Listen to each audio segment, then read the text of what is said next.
Nina messes up her hair and tries desperately to cover her side face. As long as he doesn't recognize her. She wants the waiter to come, but the ring on the table breaks.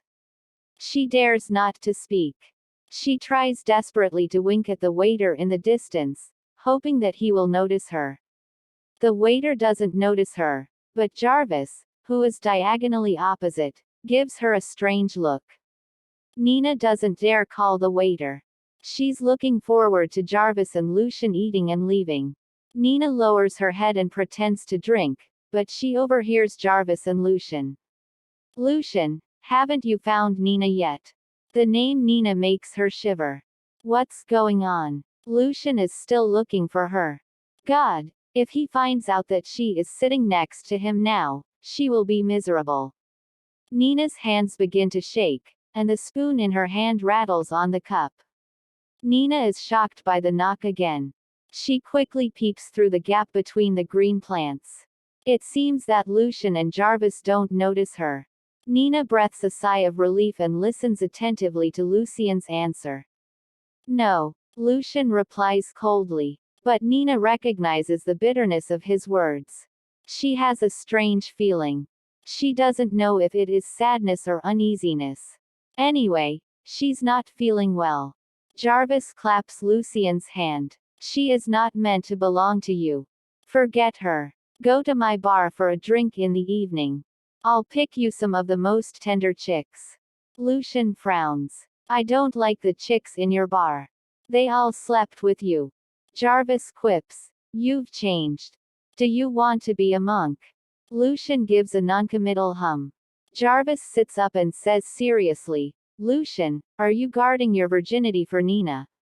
Go away. Lucian punches Jarvis on the shoulder. Jarvis laughs. I guessed it. You miss Nina so much. Nina sits by and listens to her name. She doesn't dare to look up or breathe hard. She is afraid that they will notice her. Nina's cell phone rings. She hangs up quickly. But a second later it rings again. It's Grace. She may have something to tell her. But now Nina is afraid to answer the phone. Nina's movements attract the attention of Jarvis, who is diagonally opposite. He looks at Nina and thinks the girl is familiar. He looks at Nina carefully. Her heavy makeup blinds him to her features. Her popular, cheap golden wig and thick black eyeliner make him sure he does not know her. She is a complete stranger. Lucian. How is the cooperation between Grey family and Germany in the development of new energy? Jarvis and Lucian begin to whisper about their work. Nina looks at the mute cell phone. There are 12 missed calls, all of which are Grace's. What should she do? Grace must have something to tell her. But now she's afraid to answer the phone. If she speaks, they will recognize her. She wants the waiter to come. When she's out, she's going to call Grace to find out what happened. Seeing a waiter passing by the table, Nina quickly grabs her. After a while the waiter finally realizes that she is going to pay. This woman is really strange. Didn't she speak when she ordered just now? Why now she pretends to be a mute? The waitress brings Nina the bill in confusion. At the sight of the bill, Nina's eyes immediately widen. More than $1,000. It's too expensive. That's impossible. When she ordered, she saw that these dishes are not so expensive. She asks the waitress with her movements. The beautiful waitress says haughtily, the menu says pounds. Nina really wants to spit blood. She doesn't eat English food. Why mark the pound? If she knows this meal is so expensive, she will not come in. What should she do now? She's only $1,000 and she's going to the hospital later. She doesn't have enough money. She wants to call her sister but doesn't dare speak. She wants to go out and get money, but the waitress doesn't let her go. She's afraid she'll run away. Lucian and Jarvis at the next table frown at the same time and look at Nina. Nina, with her back to them, is trying to ask the waiter to give her a discount.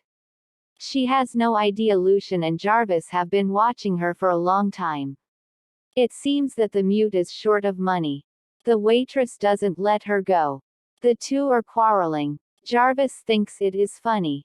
This pregnant woman is very interesting. She is very ugly, but he can tell from the dishes on her table that she has good taste. Lucian frowns. It's too noisy. He comes out to lunch with Jarvis and is interrupted by the woman. Damned woman, don't come in without money. They both affect his mood too much. Lucian snaps his fingers. Waitress.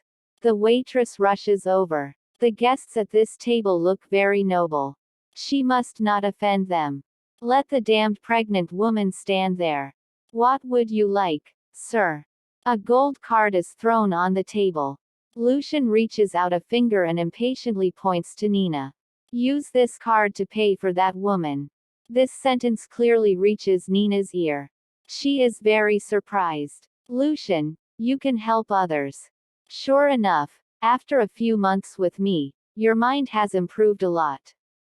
Nina's getting complacent. She hears Lucian say, "Get her out of here. I have no appetite after seeing her." Nina silently makes an expression of spitting blood for 3 liters in her heart. Well, Lucian, the rich are bullies. I want to leave as soon as possible. You don't want to see me, and I don't want to see you. Nina mutters in her heart. She lowers her head and hurries out. Wait. A tall figure stops in front of her. What? Nina is immediately anxious. She thinks she is leaving.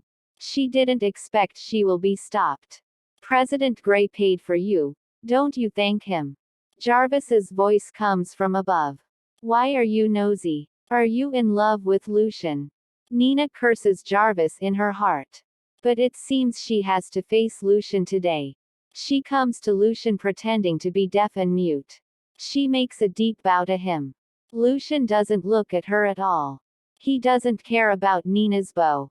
Nina is secretly happy. Excellent. Thank God. Suddenly a big hand reaches over and picks up the thin silver necklace on her neck. Where did you get this? Lucian's voice is cold. This silver necklace is a birthday present from her father. Her family was very poor at that time. Her father was afraid of being chased by creditors, so he didn't dare to find a formal job. He made some money from odd jobs and bought the necklace for her. Simple style reposes father's endless love. Nina has been wearing it around her neck. She is suddenly afraid. Does Lucian recognize the necklace? What should she do? Nina is worried. Fine beads of sweat begins to ooze from the tip of her nose. She lowers her head to her chest. The hair on both sides covers most of her face.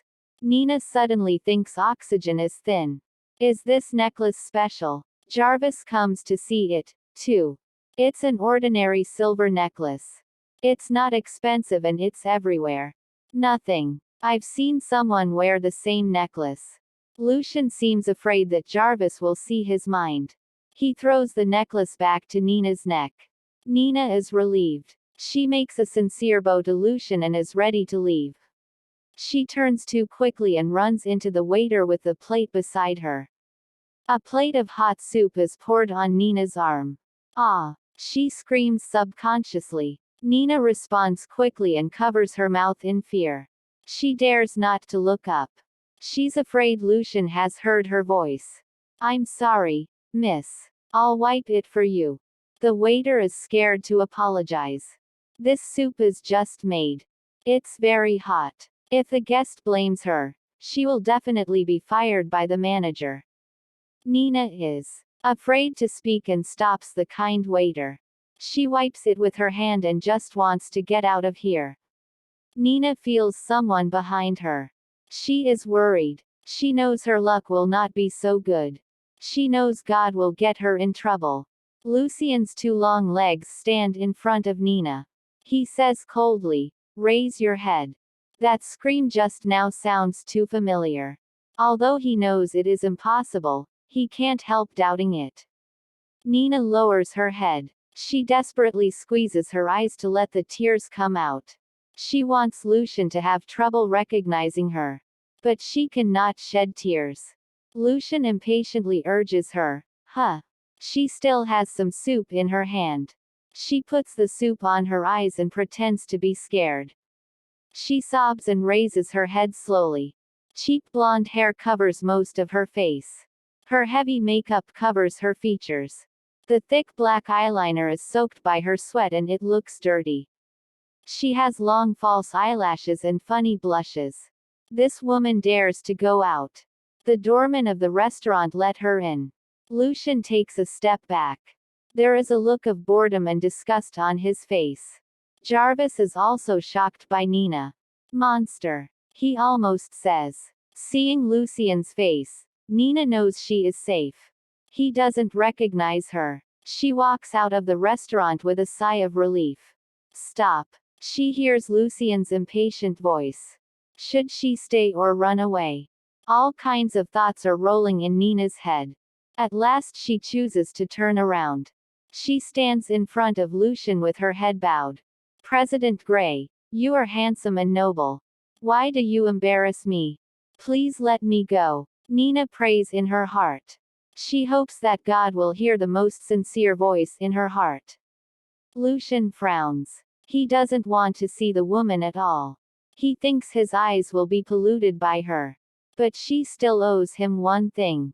He approaches Nina coldly and reaches for her neck. Nina is shaking with fear. The familiar touch makes her suddenly feel as if she has been electrocuted. She has a sharp pain in her neck. Her necklace is mercilessly taken away by Lucian. Nina doesn't dare to look up or talk. She has to bow desperately. She pretends to be dumb and pleading. It's a gift from her father. It is the most precious thing in her. She can't lose it. Jarvis also thinks Lucian is a little over the top. Why does he embarrass a mute? It's probably the most valuable thing in her. Jarvis taps Lucian on the shoulder. Lucian, forget it. You don't care about precious jewelry. Why do you want this broken necklace? Give it back to her. Lucian frowns coldly and says, she doesn't deserve this necklace. Nina's bow freezes in the air. She doesn't deserve this necklace. Yes, she is poor and humble, so she doesn't even deserve a necklace. Even a necklace that belongs to her on her neck will be ridiculed and taken away at will by these rich people. She is also a daughter loved by her parents. Why should she be trampled under the feet of these people like mud? Who gives them the right to trample on the dignity of others? She clenches her fist and resists all the anger and grievances. She stops bowing and begging. You can take it away. Today I don't have the ability to protect my own things. One day I will have this ability. Lucian, wait for me. She hears the sound of taking out a wallet. Then Lucian's long fingers reach out in front of her. There is a pile of money between his fingers. They are enough to buy hundreds of silver necklaces. Take it. This is my compensation for you. His voice is cold and superior. Nina suddenly remembers the rainy night when she first met Lucian. Lucian's car hit her to the ground. It was the same tone when he threw her a pile of money from the window. Same pride, same contempt. Nina hits Lucian's money on the ground. They are scattered and attract the attention of other guests. Angry tears gather in her eyes. Nina bites her lip to hold it back. She turns coldly and raises her head slowly. Her angry and aggrieved tears finally come down after she turns around. Nina clenches her fist and tries to keep her back straight. No matter how humble she is, she cannot be insulted. How strange this woman is. Jarvis says in a low voice. Other women will be upset if they are robbed of their necklaces. But they will be happy to see so much money. This girl is really strange. Lucian doesn't pick up the money scattered on the floor. He takes a look at the waiter standing next to him and says coldly, "These are all yours." The waiter can't believe his good luck. He opens his eyes and asks Lucian in surprise, "Sir, have you given me the money?" Yes. Lucian is still arrogant. It seems that the money is just a pile of waste paper for him. He sees the woman who has come to the corner. The wind blows up her hair, which has been covering her face. She raises her hand to smooth her messy hair. Her movements are smooth and graceful. Here comes the taxi. She turns and stoops and straightens her skirt. The outline of her figure and face is so familiar. Nina. It's Nina. Lucian's heartbeat stops for a while. He pushes the chair out and rushes out. Lucian, what are you doing? Jarvis doesn't know what happened. He throws some money on the table and chases out. When Lucian chases out, the taxi has left for a while. Lucian starts to run. The passers-by on the sidewalk is knocked about by him. They look at him in disgust.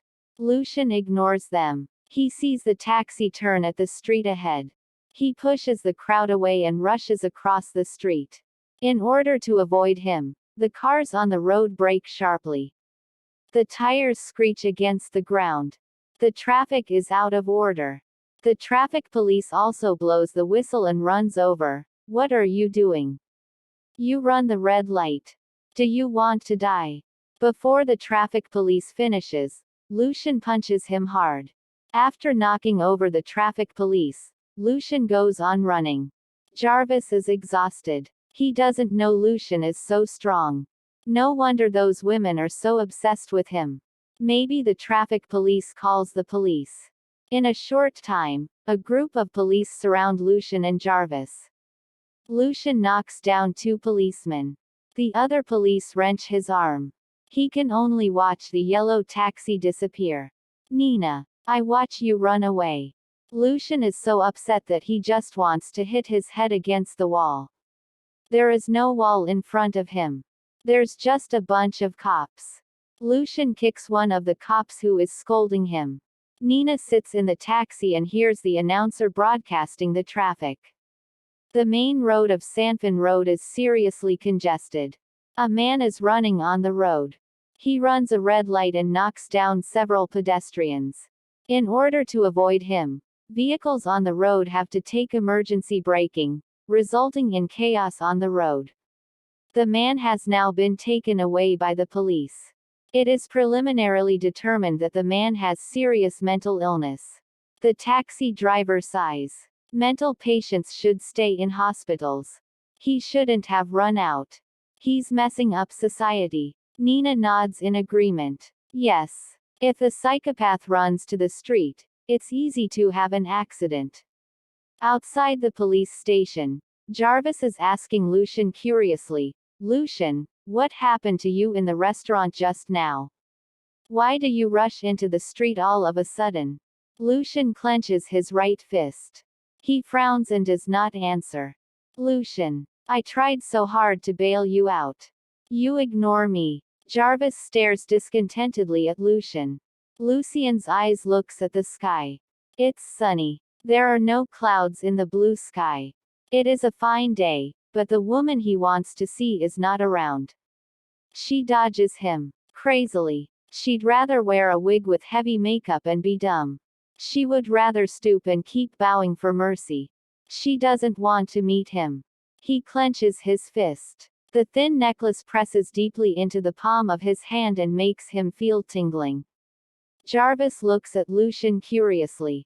He can't understand Lucian's eyes. If he uses one word to describe it, Jarvis thinks the word grief is more appropriate. Lucian will be sad. Apart from the accident 12 years ago, he never sees this emotion in Lucian's eyes. Go to your bar. Lucian glances at Jarvis and says coldly. Well, I'll pick some of the prettiest girls for you. Jarvis says with a smile. This is the Lucian he knows. He should be proud and noble. He should not grieve. Nina sits in a bench outside the obstetric department and lines up. She's going to have a B scan today. She is a little worried. Most of the pregnant women waiting with her are accompanied by their husbands, and some are even accompanied by their parents-in-law. Nina looks so different on the hospital bench. She looks enviously at the husbands of other pregnant women. They take good care of their wife. Nina is a little sad. Baby, who is your father? Nina touches her stomach and mumbles to herself. She even regrets that she shouldn't have run so fast that morning. At least, she should have looked at the man's face. She feels very depressed. I'm sorry, baby. I can't give you a complete family. I can't let you ride on your father's shoulders like other babies. Tears run down her thin cheek. Wow, the couple over there are a perfect match.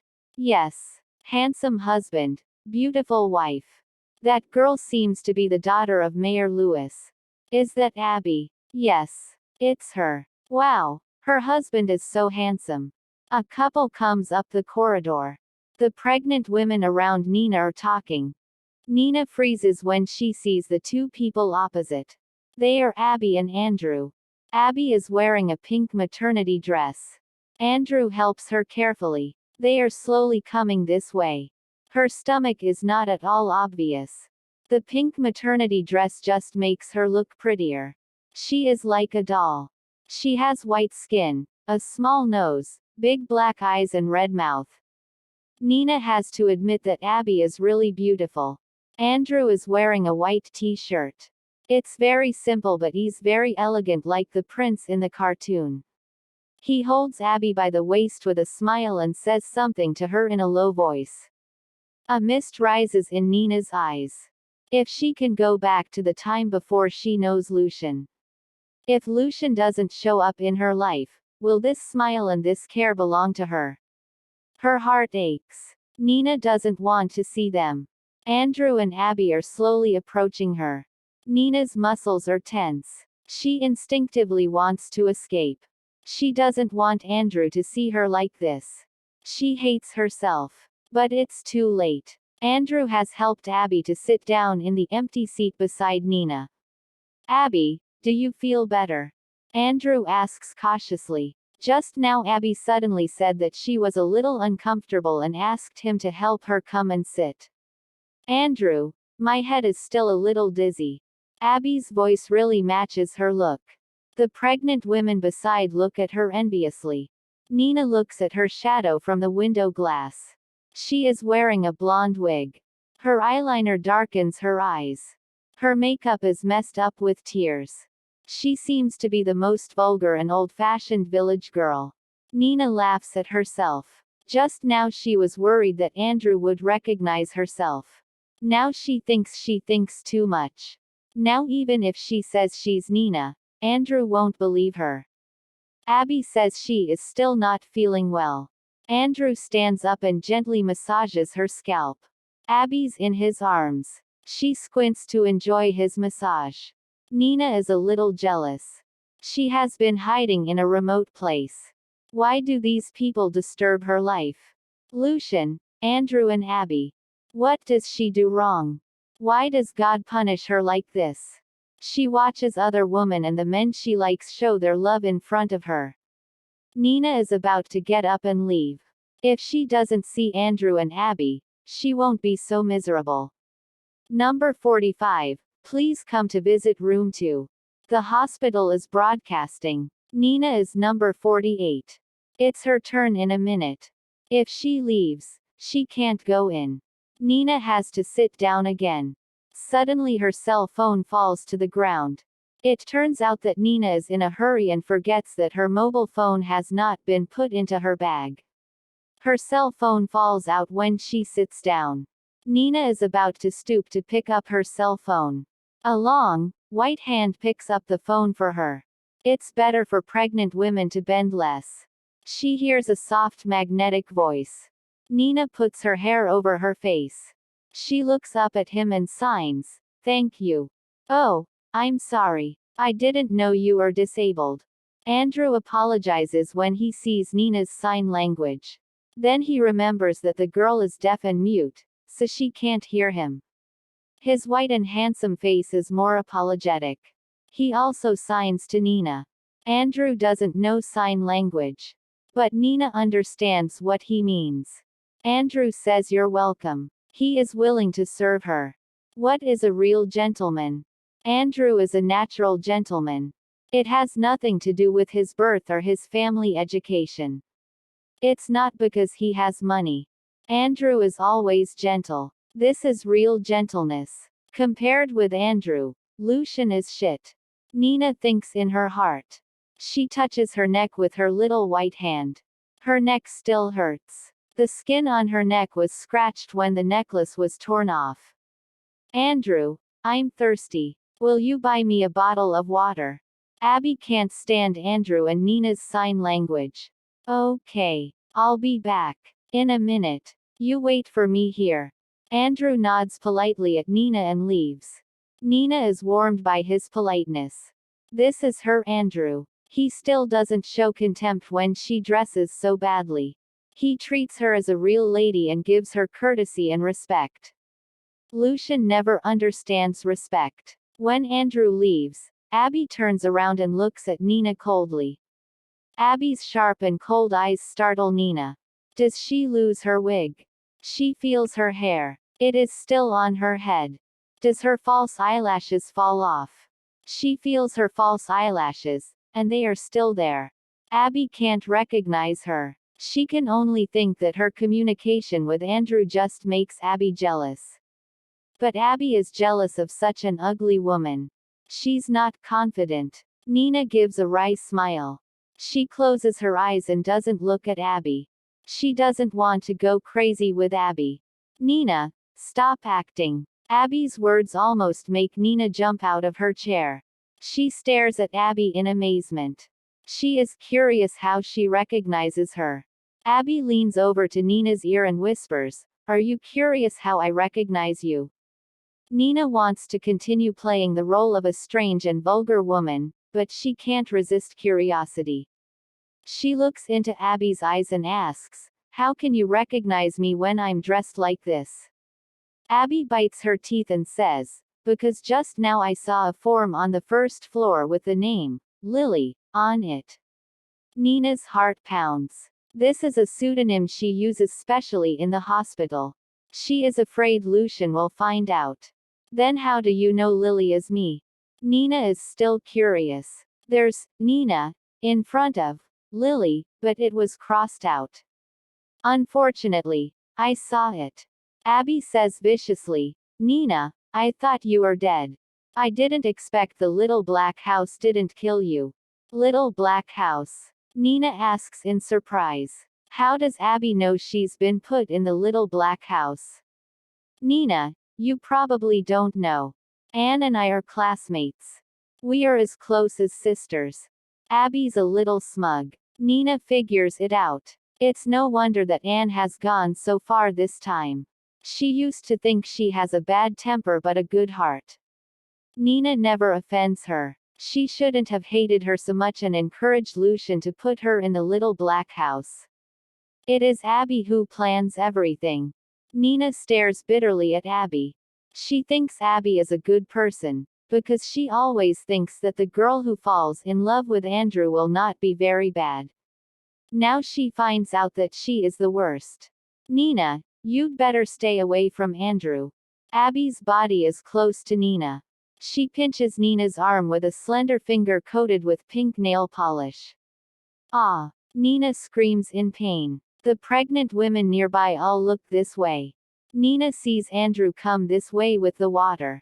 Abby uses her body to block other people's eyes.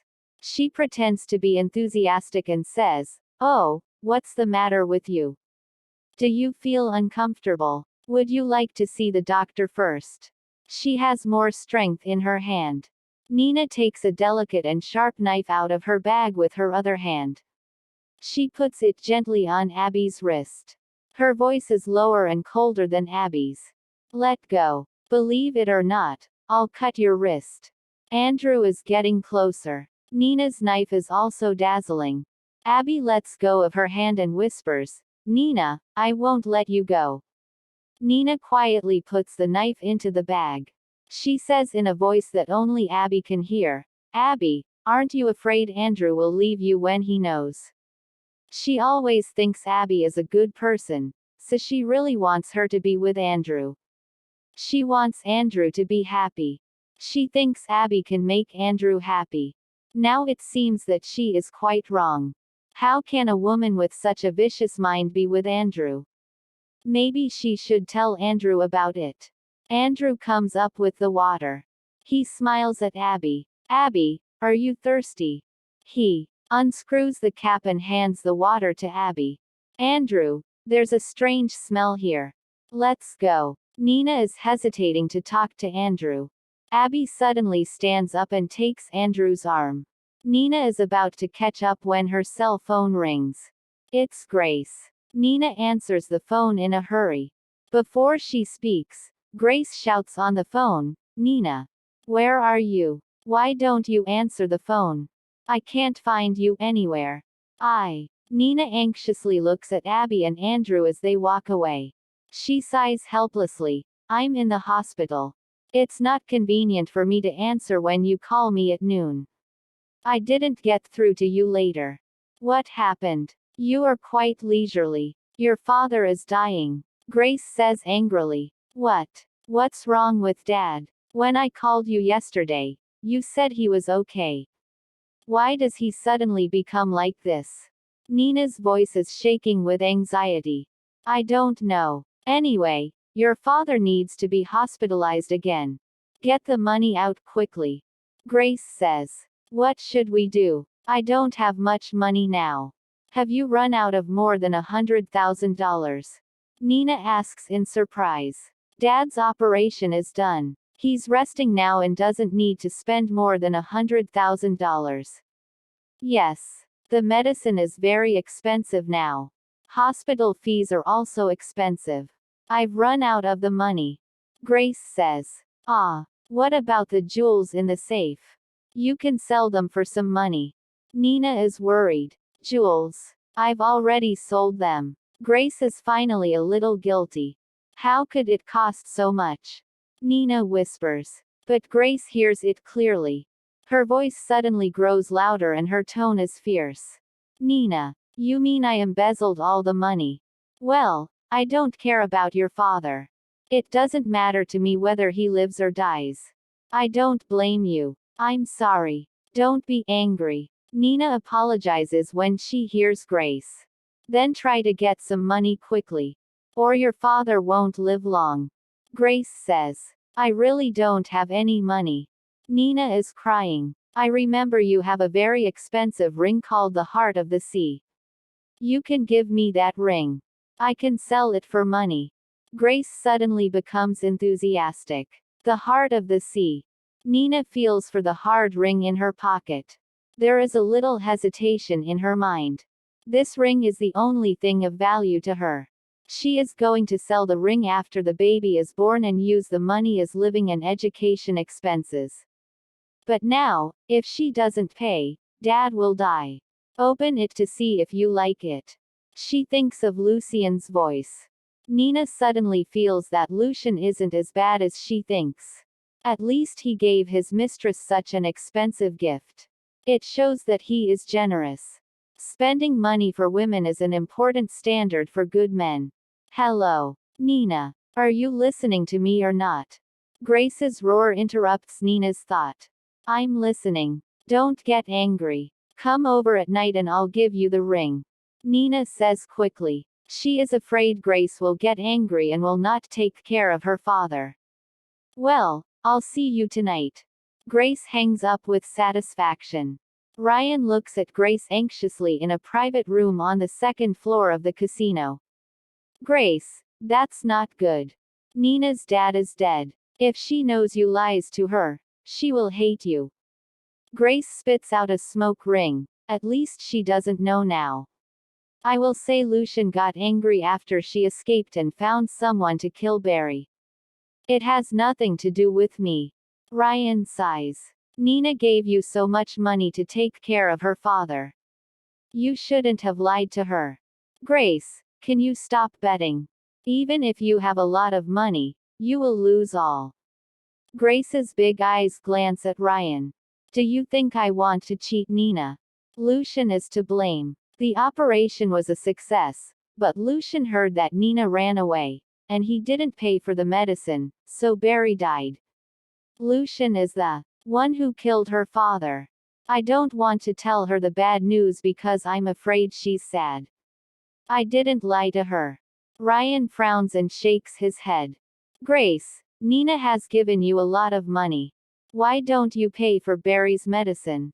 It's not Lucian who killed Barry, it's you. Grace's eyes widen savagely. Ryan, shut up. Stop talking nonsense. Barry was killed by Lucian. That's the truth. If I hear you say it again, I will turn against you.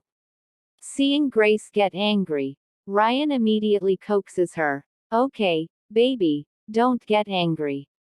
Lucian killed Barry. It's none of your business. Grace laughs and pushes Ryan. Let's find a buyer and sell this ring. I'll be back in a minute and keep gambling. Ryan sighs. He tries to persuade Grace to stop gambling, but he is afraid Grace will be angry. He just doesn't speak. In a low-key high-end apartment, Abby is flirting with Andrew. Andrew, I don't like all this. She points to a bunch of wedding ring albums on the table with her tender white fingers. When I see these jewels, I don't feel moved at all. Andrew rubs his temples. You've seen a few brochures from jewelry designers and you haven't seen a suitable one. Abby, are you a little picky? His gentle reproof is not uncomfortable at all. Abby puts her arm around Andrew's neck and sits on his lap. This is our wedding ceremony. Of course, the wedding ring should be well chosen. Marriage is a big thing. You won't fail to fulfill my wish, will you? Andrew smiles helplessly. Well, I'll find some more precious jewels. Major newspapers in City C have reported that Andrew is looking for precious jewelry.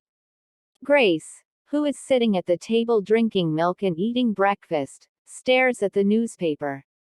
Grace calls Ryan. Her voice is full of excitement. Ryan. We're going to get rich. Ryan just sent Lucian to the office. Hearing Grace's voice, he closes the office door with guilt. He lowers his voice and asks, "What's the matter? Did you win the lottery?" Grace says with a smile, "We can sell that ring. The newspaper says President Williams is looking for precious jewelry. Is this ring precious enough?" Ryan panics. Grace, are you crazy? Do you know who President Williams will marry? Grace asks puzzledly. He is going to marry Abby, the daughter of Mayor Lewis. What's the matter? Ryan sighs. When the daughter of Mayor Lewis gets married, celebrities will attend the wedding ceremony. Lucian will attend, too. That ring is very conspicuous. Lucian will see that it's the one he gave Nina. If he knows the truth, we will both die miserably. Grace laughs smugly. Don't worry. When the ring is sold, we take the money and pay the gambling debt, then we go abroad. Lucian won't find us all over the world. Ryan hesitates. You really want to go away with me when you get the money? You don't gamble anymore. Grace continues to lie to him. Of course. We will go abroad to live a good life. I'll marry you and have some children for you, okay? Ryan says worriedly. Grace, I hope you don't cheat me. Now Lucian trusts me. If he knows I have betrayed him, I will die. Andrew goes to the company. Abby is watching TV in his apartment. A servant comes in. Miss, there is a miss outside who wants to see you. She said she read in the newspaper that you are looking for a ring. She has a top wedding ring to show you. A top wedding ring. Abby is excited. Let her in. Grace comes in with a smile and confidence. She looks around and is shocked by the magnificent decoration and furniture in the room. She immediately raises the price of the ring by another $100,000. Please sit down. I heard that you have a very beautiful ring. Abby asks politely. She is a dignified and noble lady in front of outsiders. Well, yes. I have a very special and beautiful ring. You will like it. Grace carefully takes out a velvet box and puts it in front of Abby. Abby looks at the box in disgust. This box is not the original one Lucian gave Nina. It is cheap in material and rough in workmanship. Abby is impatient in her heart. Is there something good in this broken box? I'm wasting my time. Grace is a little worried about Abby's disdain. Do these rich people look down on this precious ring because they have seen many good things? She quickly opens the box, hoping for a chance. Miss Lewis, this is the ring I said. What do you think of it? Grace anxiously shows Abby the ring in the box. Abby looks into the box. She didn't expect any fancy jewelry in the cheap box. Her eyes widen when she sees the ring. The next second she squints to see the blue glow in the ring. Grace asks nervously, Miss Lewis, what do you think of it? Abby doesn't hear her. She stares at the ring and gently picks it up with her long fingers. She is admiring the ring. Its design, material and inlay are all first class. It's really the most expensive jewelry. Abby smiles. This is her dream wedding ring. Perfect. This ring will make her shine at the wedding ceremony. Grace is relieved to see the smile on Abby's face. It seems that the ring can be sold at a good price. After bargaining, the ring is sold for $60 million. According to Grace's request, the money is transferred to her account opened abroad on the spot. The ring is also left to Abby. Andrew. Look. What a beautiful ring. As soon as Andrew gets home, Abby happily holds up a small box and hands it to him. Andrew glances at it. It's a sapphire ring. It's really unique and beautiful. Andrew claps Abby's face with his hand. It's good that you like it. With that he is going to the study. Abby is not happy for a second. Her big eyes look at Andrew's back with tears of grievance. Andrew, you are too perfunctory to me. This is our wedding ring. Don't you take a good look at it. Andrew has his back to Abby and frowns. But he turns around and says in a good temper, I saw it just now. It's really beautiful. It matches you very well. Abby is not happy with his explanation. She is more angry. Andrew. Why are you always so perfunctory to me? Are you still thinking about Nina? If I am not pregnant, you won't marry me at all, will you? Andrew's handsome face is full of frustration. Abby, don't be angry. It's not good for the baby. Abby can't help crying. You only care about the baby. When do you care about me? Do you love me or not? Are you still in love with Nina? Andrew tries to suppress his emotions and pats Abby on the shoulder. We're getting married. Don't mention it. Abby cries and says, I know you don't forget Nina. I heard that she is missing. You have been looking for her everywhere. Andrew is saddened by that. He heard Nina was put in a dungeon by Lucian. He was trying to get Nina out, but Nina ran away. He doesn't know where she has gone. She seems to have disappeared. Nina disappears in his world again. She disappeared 3 years ago. He looked for her for 3 years. Now she's gone again. He doesn't know how many years he will have to wait. Andrew is suddenly scared. What if she never shows up again? What if he never sees Nina again? Lucian is equally distressed. At night Lucian sits alone in a wooden chair on the terrace. He smokes alone. The moon shines on him. His features are extremely handsome in the moonlight. He spits out a repressed smoke ring. He clenches his left hand. His knuckles are whitened with force. There is no expression on his handsome face. Only his lonely shadow and clenched fist reveal his real emotion. Nina, where are you? He should hate this little woman. She is a mistress he bought. Their contract is not over. She ran away. He should hate her, but now he misses her very much. He misses her long hair, her stubborn eyes, her simple smile and the smell of grass on her body. Yes, he misses her. Lucian misses Nina. In his 27 years of life, he has never experienced the emotion of missing. It's unforgettable. He doesn't want to do anything. He just keeps missing her. Today, Andrew, the president of William's family, is going to marry Abby, the daughter of Mayor Lewis. All the paparazzi and journalists are ready. They are going to shoot the grand wedding with various cameras. Lucian also received a wedding invitation from Mayor Lewis. He is going to the wedding. Lucian puts on a high-end customized black suit and dark blue silk tie. His short hair is very handsome. Lucian in the mirror is enough to make any woman scream. He rings the bell. Ryan, help me prepare the car. Martin's voice comes from the loudspeaker. Young master, Ryan asked for leave.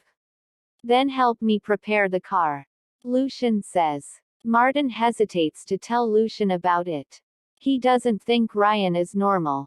After he asked for leave, all his personal belongings are gone. Maybe he thinks too much. Martin shakes his head and goes to the garage and drives Lucian's car out. This wedding is really luxurious. The white roses spread all the way to the street. 2 rows of finely carved Roman columns are wrapped with white lace ribbons. They flutter slightly in the breeze. It's like a fairyland. The guests are all the best elites from all walks of life in City C. The solemn music rings. Abby takes his father's arm and walks out slowly. The white wedding dress is gorgeous and decorated with pearls and diamonds, making her look like a proud princess. Andrew stands among the guests, looking at his bride. Although there is a smile on his face, there is a slight disappointment in his eyes. In his mind, the heroine of the wedding should not be Abby, but Nina. She is the only woman he wants to marry in his life. But where is Nina? He clenches his fist slightly. Chicago, USA. Nina packs the last drawer and sits down on the sofa, exhausted. Her stomach is getting bigger and bigger. She will have a baby in another week. She is a little tired. Nina, are you okay? Why don't you wait for us to come back? Have you packed the house? Ryan and Grace come back from the supermarket. They say with shame when they see the clean room. It's not too tired to clean up the room. Nina smiles at Ryan. To be honest, she is very surprised to see Ryan and Grace in front of her. She thinks Ryan is just her sister's classmate, but she doesn't expect they are in love. She can tell that Ryan loves Grace. Nina has a good impression of Ryan. Grace, can you tell me the number of the hospital? I want to make a call to Dad. Nina says to Grace in a good temper. You want to call him? Do you want to die? Lucian has monitored all the hospitals in the city to find you through your dad. You call him now and he'll find you. Grace says, a little guilty. Nina looks down in disappointment. She hasn't been on the phone with her father since he had the operation. She really wants to know if Dad is okay. But at the thought of Lucian's gloomy face and violent temper, Nina resists the urge to call her father. Ryan looks at Nina with guilt. She is a silly girl. Her father died in the hospital. She is silly enough to call her father. Grace glares at Ryan when she sees his eyes. This man is too kind. Sooner or later, he will give her trouble. He does well in bed, or she will have broken up with him. The wedding will begin soon. The guests begin to exchange greetings. Lucian ignores the flattering smile of the people around him. He stands alone by the window. Today is the 100th day Nina disappeared. Where is she now? She is about to have a baby. Is she in good health? She has to face the pain of childbirth alone. Is she taken care of? Maybe she's with that man right now. They may be in love. She may have forgotten him. Anyway, she never takes him seriously. Anger, bitterness, disappointment. Complicated emotions make Lucian's deep and handsome eyes dark. He grabs at the white curtain. There is a deep fold in the curtain when he lets go. It's like his wounded heart. Lucian, what are you thinking? Why are you so focused? Jarvis comes up and pats him on the shoulder. Jarvis has always been carefree. There is always a smile on his handsome face. It seems that he doesn't care about anything. Lucian frowns and doesn't speak. He follows Jarvis to the stage. The wedding has already begun. They are about to exchange rings. If he doesn't go to watch it, he's very impolite. On the grand and elegant stage, the priest is making a vow of marriage. Now let's make a vow of marriage in front of God. I will ask you the same question separately. This is a long question. Please answer after listening. Andrew, would you like to marry Abby? Live with her in accordance with the Bible's teachings. Be one with her in front of God. Love her, comfort her, respect her, protect her, just like you love yourself, whether she is sick or healthy, rich or poor. Be loyal to her until you leave the world. Everyone is quiet. The guests wait for Andrew's answer with a blessing smile. 1 second. 2 seconds. 3 seconds. Andrew doesn't answer. The atmosphere is a bit awkward. The audience in the front row begin to whisper. Abby is still smiling. She looks like a happy bride. But her palms are sweating. Andrew's eyes seem to be looking at her, but they don't have a focal length at all. He stands in front of her, but there is no her in his eyes. His eyes look far away. Abby will never be able to reach that place in her life. Andrew never loves her. He has always loved Nina. Abby has never been so aware of it. Just as the atmosphere is stifling, Andrew says, I do. His voice is flat and not very emotional. But if you listen carefully, you can hear the bitterness in his voice.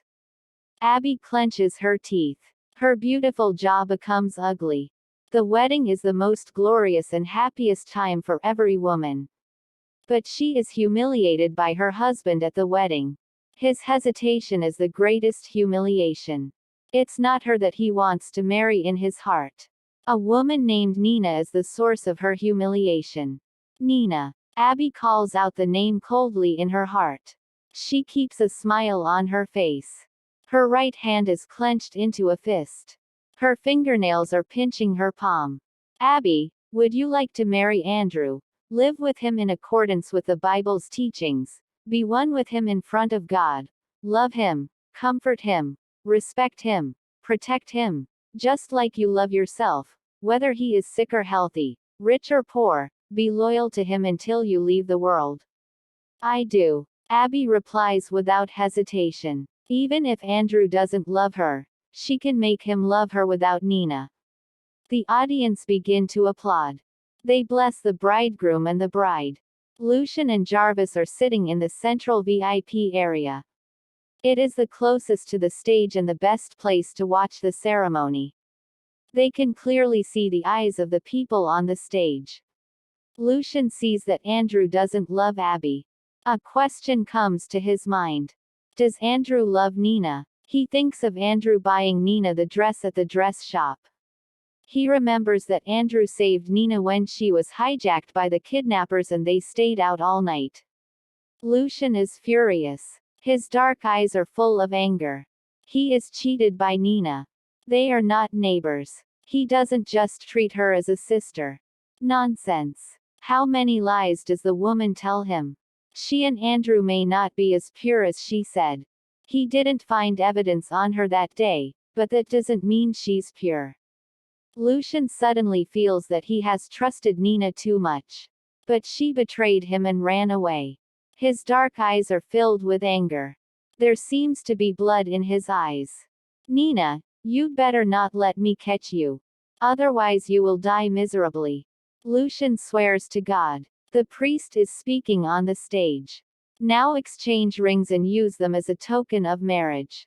The priest looks at the new couple with relief. The bridegroom is handsome and the bride is beautiful. They are a good match. Andrew takes out a black velvet box and opens it gently.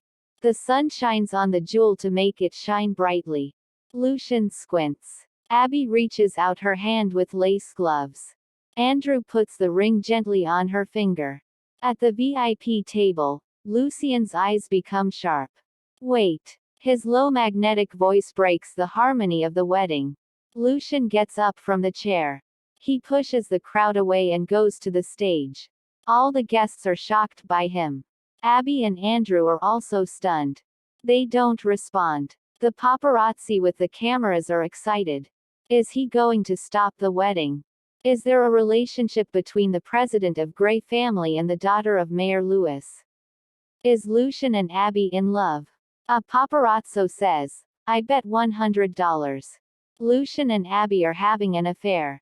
Another paparazzo affirmatively says, I bet $200. Lucian and Andrew are a couple. They love each other but are afraid to make it public due to the pressure of public opinion. Andrew is forced to get married, so Lucian can't stand it. Lucian grabs Abby's hand and yanks the ring off her slender finger. Abby lets out a scream. Lucian puts the ring in front of his eyes and looks carefully.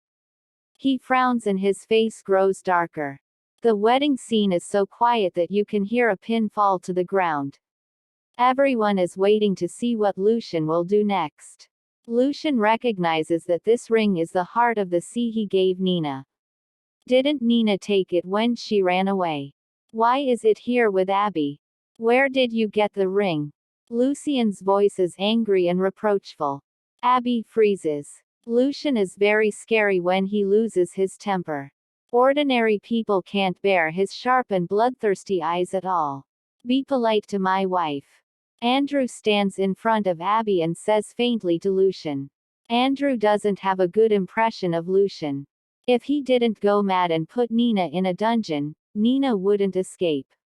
Go away. Lucian pushes Andrew away. At last, Mayor Lewis responds. He calls out to the security guards nearby, President Gray's drunk. Get him down. The security guards pretend to be running. They run for several minutes for 200 meters. The security guards want to see what will happen next. Mayor Lewis' daughter gets married today, but the president of Gray family asks her where the wedding ring comes from. They begin to imagine. They haven't seen the end yet, so they are very reluctant. Seeing Mayor Lewis directing the security guards, Jarvis rushes to the stage. Lucian, today President Williams and Miss Lewis are married. If you want to bless, you can say it under the stage. Let's go down and sit down. Lucian ignores Jarvis. He stares at Andrew with sharp eyes. I gave this ring to my girlfriend. Why is it here? Andrew freezes when Lucian finishes. Is Lucian talking about Nina? Is this ring Nina's? Andrew is not angry with Lucian for interrupting his wedding. He quickly asks, is your girlfriend Nina? Lucian nods. His voice is cold. Why is this ring here? Where do you hide Nina? What on earth did you do to her? Lucian suddenly has a bad feeling in his heart. Nina can't have given this ring to Andrew as a wedding present. So what happened to Nina? He's worried. Lucian grabs Andrew's collar. His bloodthirsty eyes look at Andrew's surprised eyes. The security guards standing by look at them. They actually see this scene at the wedding. Mayor Lewis wakes up the security guards with a heavy cough. They quickly hug Lucian and tries to separate him from Andrew. Lucian knocks down two security guards. Mayor Lewis is furious. Lucian dares to mess up his daughter's wedding. He's going to punish Gray family. He gets up from his chair and points to Lucian's nose and scolds, Lucian, stop. This is my daughter's wedding. Get out of here. Jarvis sees that Mayor Lewis is really angry and hurries to explain for Lucian. Don't worry, Mayor Lewis. There must be a misunderstanding. Let them have a good chat. Abby is shaking with rage when she sees the mess at the wedding. Nina. Why is this woman everywhere? Even the wedding ring she chose is said to have been worn by Nina. Abby's hatred of Nina reaches its climax. Even if she kills Nina, she can't calm down. Lucian. Don't be overbearing. I bought this ring from a woman for $60 million. That woman is not Nina. Lucian's sharp eyes give out a bloodthirsty light and he looks at Abby fiercely. You don't know the origin of this ring, and you dare to buy it. Should I despise your mental retardation or force you to tell the truth? Abby has a ferocious look on her face. The truth. Then I'll tell you the truth. Nina is a bitch. I hate her. If I knew this ring was hers, I would have thrown it in the garbage. Lucian takes a step toward Abby. His cold face is close to hers. Miss Lewis, you'd better tell me where Nina is right now. Otherwise I will punish you. Andrew is a little dubious when Lucian says that. Does Abby really know where Nina is? Abby has always been hostile to Nina. It's possible for a jealous woman to do anything. Andrew also looks at Abby pleadingly. Abby, if you know where Nina is, please let me know. Abby is shaking with anger. She looks at Andrew with unbelievable eyes. He even doubts her because of Nina. Abby points to Andrew and can't speak because of anger. She suddenly feels a stomachache and then a hot fluid runs down her thigh. Abby looks down in alarm. Her long white skirt has turned red. She miscarries. She and Andrew's baby is gone. A burst of broken screams tears people's eardrums. Abby's face is full of indignation. She points at Lucian with shaking fingers. Lucian, you must die. You and Nina will be punished. Abby. Andrew and Mayor Lewis hold the fallen Abby at the same time. Mayor Lewis looks at Lucian angrily. Lucian doesn't notice the look in Mayor Lewis' eyes at all. He holds the ring as tightly as a drowning man holds the last straw. This is Nina's ring. He might be able to find Nina from it. The ambulance is coming. The wedding scene is even more chaotic. Paparazzi and various media are busy taking photos and interviewing. This is the mayor's daughter's wedding. It should be gorgeous and eye-catching. It ends up like this. Tomorrow's headlines are hot. Lucian, the culprit, doesn't seem to feel the chaos at all. His thick eyebrows are still tightly wrinkled, and now his mind is full of how to find Nina. He doesn't realize that the reporters are filming him. Lucian, let's go. Seeing that there are already journalists coming this way, Jarvis pulls Lucian out. They get away from the reporters and get into the car. Jarvis has always been calm, but now he blames. Lucian, what's wrong with you today? Even if you suspect that the ring is Nina's, you shouldn't expose it on the spot. After all, Abby is the daughter of Mayor Lewis. Andrew is the president of the Williams family. You offended them all at once. Lucian's body is tight. This ring has attracted all his attention. Is it Nina's ring? Why did she sell this ring? Or something happened to her and the ring became someone else's. Jarvis sighs at Lucian's stupidity. Outside the hospital's senior ward, Andrew and Mayor Lewis are anxiously waiting. As soon as the doctor comes out of the ward, they surround him. Doctor, how's Abby? The doctor shakes his head. The baby can't be saved. Please comfort her more. Andrew and Mayor Lewis look at each other and walk sadly into the ward. Abby is lying in bed in a daze. When she sees Andrew and Mayor Lewis coming, tears runs down her white face. Andrew, I'm sorry. I didn't protect the baby. Abby weeps bitterly. This baby is the only link between her and Andrew. Andrew was willing to marry her because she had this baby in her stomach. Now that the baby is dead, will Andrew abandon her? Abby, it's me who should say I'm sorry. I didn't protect you and I didn't stop Lucian. Andrew is sad, too. The baby in Abby's stomach is also his. Although it is only a small germ, it is also a small life. His hatred of Lucian slowly spreads. It's like a poisonous tree rooting in his heart. Lucian, will you leave me? Abby finally asks what worries her. Abby, I will not leave you. Don't worry. Andrew gently strokes Abby's hair and soothes her. Then promise me you will never leave me. Andrew's answer reassures Abby. Looking at Abby's weak and pale face, Andrew can't say no. It is his fault that made Abby lose her baby. Only Andrew knows how Abby is looking forward to the birth of the baby. The baby's clothes have been bought for a long time. Cradles and toys are the best. Abby is full of expectations for her and his baby. But now, I promise you, Andrew says softly. Abby's worries all disappear. Andrew is a gentleman. He will do what he promised. Now that he has promised that he will never leave, he will do it. Abby even begins to celebrate her miscarriage. Andrew won't be so guilty if she hasn't miscarried. He won't promise never to leave her. It's just the poor little baby in her belly. Abby's eyes are red again. Lucian, I will never let you go. Looking at Mayor Lewis standing by, Abby whispers, Dad. Abby, Dad's here. How are you feeling? Mayor Lewis is angry, too.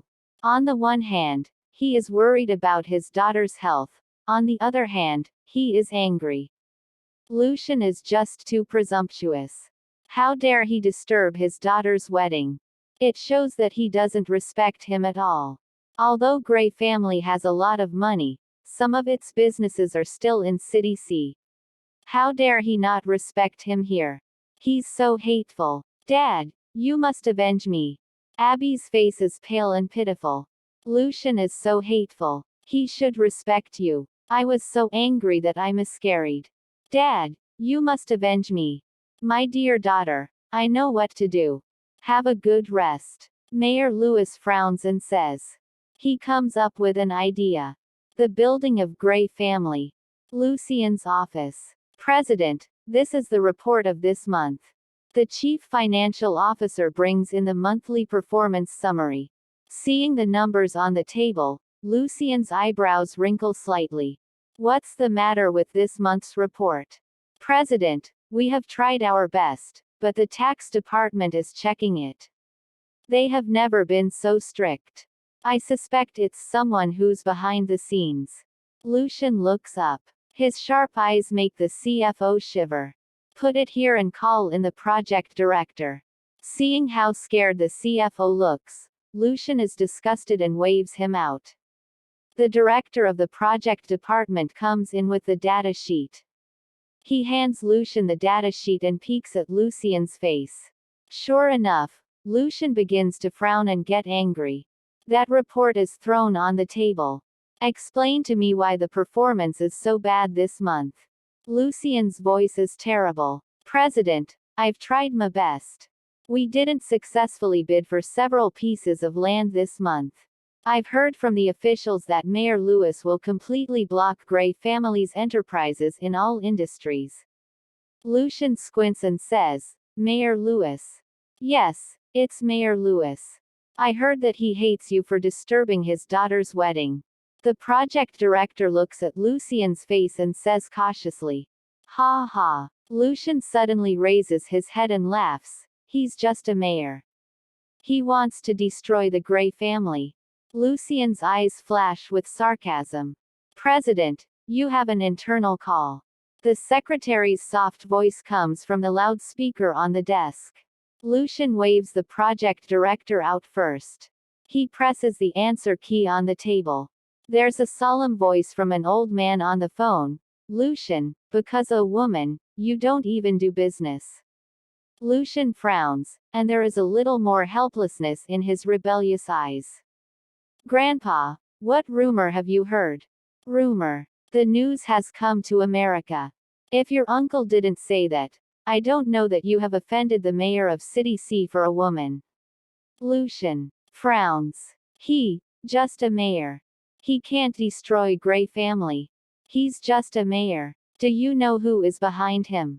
It's XXX. Even I should respect him.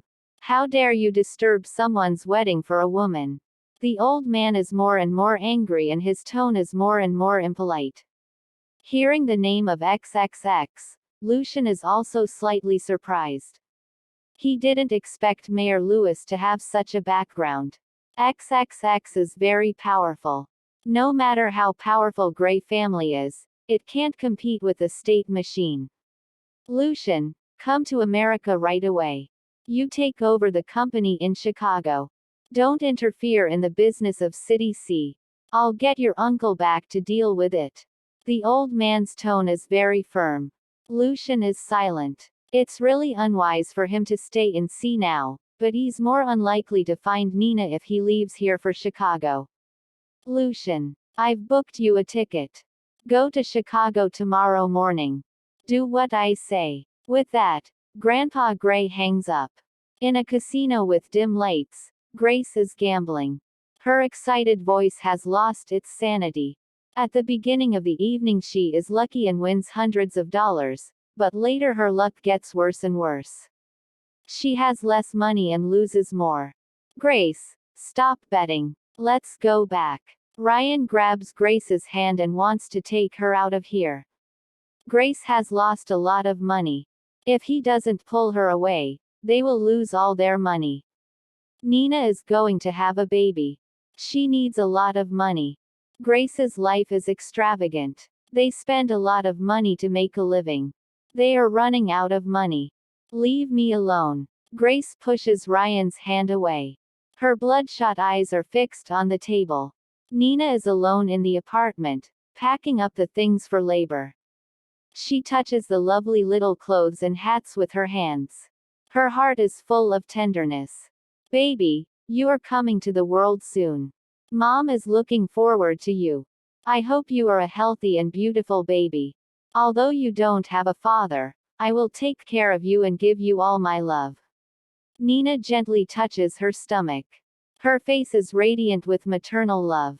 All of a sudden, there is a dull pain in her lower abdomen. Nina is a little nervous. Is she going to give birth? The doctor said that there is often false contractions when the due date is near, and Nina's tense mood is relaxed. According to the doctor, Nina lies on her back and begins to count the contractions. At first she has a pain every half an hour. Then she has a pain every 10 minutes. This is very consistent with the symptoms of childbirth. But now she's the only one in the house. Nina's a little nervous. She grabs her cell phone and calls Grace. The monotonous busy tone echoes in her ear, and no one answers the phone. Then Nina calls Ryan but no one answers. The loud music in the casino completely hides the ring of the mobile phone, and Grace is gambling excitedly. Ryan stands by her helplessly. They don't notice that the phone in the bag is ringing faintly. The pain interval has become shorter and shorter, and Nina knows she's going to give birth. Nina gets out of bed and packs her bag. She puts the small clothes, milk bottles and maternity supplies neatly in the big bag prepared in advance. The pain has become unbearable, and the sweat on Nina's forehead gradually turns into a big one and drops down her pale cheek. Grace, where are you? Nina calls Grace again, but she still can't get through. It's too late. Nina reaches out her trembling hand and uses her last strength to dial the emergency call from the hospital. By the time Grace and Ryan get to the hospital, Nina is in the operating room. Doctor, how is my sister? Grace asks, a little annoyed. She was winning but Ryan pulled her out of the casino. Nina texted that she was in the hospital and was about to give birth. What a disappointment. She's not her own sister but she has to take care of her. She's losing all her money today. She doesn't know if Nina has anything else of value. She has to find a way to get some more money. Grace thinks. The doctor says Nina will take a long time to give birth, and Grace and Ryan are watching TV in the hospital hall. This is a hospital for Chinese women. Doctors and nannies are all Chinese. Even TV programs focus on Chinese news. It is said that the heir of Gray family has returned to Chicago from City C and is ready to take over Gray family's consortium in full. He has been in charge of business Gray family in City C. This time he is recalled to Chicago by Grandpa Gray to choose a wife. President Gray is 27 years old and still unmarried. He is rich and handsome. The news is on TV. Several people waiting for the patient begin to discuss in a low voice. The heir of Gray family wants to choose a wife, which is actually Grandpa Gray wants to find a little heir for Gray family earlier. Lucian has always refused to marry, and Grandpa Gray is eager to have a great-grandson. Lucian. Grace is listening carefully. She hurries to the front and sits right in front of the TV, watching the news carefully. It seems that Grandpa Gray really wants a great-grandson. Lucian's wife has to give birth to a small heir to Gray family. Grace is happy. She comes up with a plan. Ha ha. Grace can't help laughing smugly. God is good to her. Little heir. There will be a real little heir in the ward right away. Grace, why are you so happy? Ryan is confused. Grace just lost a lot of money gambling at night. Why does she laugh? Ryan, listen to me. Grace whispers her plan to Ryan. Ryan's eyes widen after listening. Grace, are you crazy? Nina will hate you if she knows. Grace sneers and says, if we don't, how can we survive in Chicago? We've run out of money and can only wait to be driven away by the landlord. Ryan shakes his head and wants to say something more. Grace has jumped into his arms. Ryan, don't you love me the most? Don't you want me to have a good life? Grace takes all the jewels off her body and goes to the ATM to get a lot of money. She puts them in an envelope and goes into the doctor's office. In the delivery room, Nina does her best. She feels her consciousness disappearing. She hurts so much that she bites her lips. Her slender fingers cling to the iron railing. She uses her last strength to make a hoarse roar like a wild animal. The warm liquid comes out of her body. She feels very relaxed. Nina knows her baby's out. She is so tired that before she can even open her eyes to see her baby, she's asleep.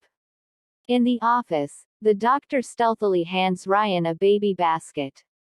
Ryan doesn't say a word and goes out with the basket. Nina finally recovers a little when she wakes up. She opens her eyes and sees Grace sleeping in the bed next to her. Grace. Nina opens her mouth weakly and looks around the ward. Why are only she and her sister in the ward? Where is her baby? Why isn't her baby by her side? Grace wakes up. She is a little alarmed, but she soon calms down. Grace rubs her eyes hard with her hands, trying to squeeze out a few tears. Her voice is miserable, too. Nina. Seeing Grace's expression, Nina suddenly has a bad premonition in her heart. What's the matter? Where is my baby? Grace starts to cry when she hears Nina. Nina. Your baby. Grace covers her face with her hands and rubs her eyes desperately, hoping to make them red and squeeze out a few tears. What happened to my baby? Where is my baby? Is she ill? Is she in intensive care? Nina's tears run down her face. Why is her baby so pitiful? She just comes out of her mother's womb and gets sick. Grace cries, Nina, your baby is dead. Nina thinks her front is black. She begins to have a headache as if she has been hit head-on by a big stick. She struggles to get up from bed. What do you say? You say my baby is dead. Where's my baby? The more she says, the more frightened she is. She really doesn't want to hear any bad news. She was born with a disability. She was born dead. Grace says it in tears. Nina passes out. In the grand and amazing castle-style building of Gray family, the servant is reporting to Grandpa Gray respectfully, Master, there is a woman outside who says she is the girlfriend of young Master and has just given birth to a son for Master. Grandpa Gray is sleepy playing chess with his servant. When he hears this, his eyes immediately flash like 500-watt light bulbs. A woman gave birth to a son for young Master. He is surprised. His son doesn't care about the family business at all now. He's only interested in traveling around. Lucian, his only grandson, is very capable. He can take over the business of Gray family in the future, but he is 27 years old and has no stable girlfriend. It seems almost impossible to expect him to marry. He wants to have a great-grandson. He didn't expect a great-grandson to come to him today. Let her in. Grandpa Gray is so happy. Whether it's true or not, it's okay to have a gossip for fun. Lucian and his father are cold. The family is very impersonal. Grace hears that Grandpa Gray asks her in, and she smiles. Grace wraps the baby's swaddle tightly and walks into the castle of Gray family with the old housekeeper. This is a real castle with a high roof painted with magnificent color. It has black and gold furniture and huge crystal chandeliers. There are expensive antiques and blooming flowers everywhere. The castle is spectacular. In the middle of the hall, in front of the fireplace sits an old man with white hair. Grace holds the baby in her arms and walks towards him slowly. Grace takes the baby and walks over to the old man on the sofa. The baby in her arms is fast asleep. He has a small white face, a high nose and a small pink mouth. He looks very lovely. This is Grandpa Gray. The housekeeper says. Hello, Grandpa Gray. Grace suddenly feels a strong pressure. She looks up at the smiling Grandpa Gray on the sofa and is curious. He is a kind old man but very dignified. Bring the baby here and let me see. Grandpa Gray has been looking forward to a great-grandson for many years. He has been staring at the baby in the infancy. The old housekeeper goes over and takes the baby from Grace to Grandpa Gray. Grandpa Gray is very happy. He grins. He reaches for the swaddle. At the moment of being held by Grandpa Gray, the baby's eyes suddenly open. They are dark and bright and they keep looking at Grandpa Gray. Do you know your great-grandfather is holding you? Grandpa Gray loves this baby. At the first sight of the baby, he decides that the baby really belongs to Gray family. He has been in business for many years, so he has first-class intuition and judgment. When Grandpa Gray finishes, Grace is relieved. She is worried that Grandpa Gray will not recognize the child. Now she can get a lot of money.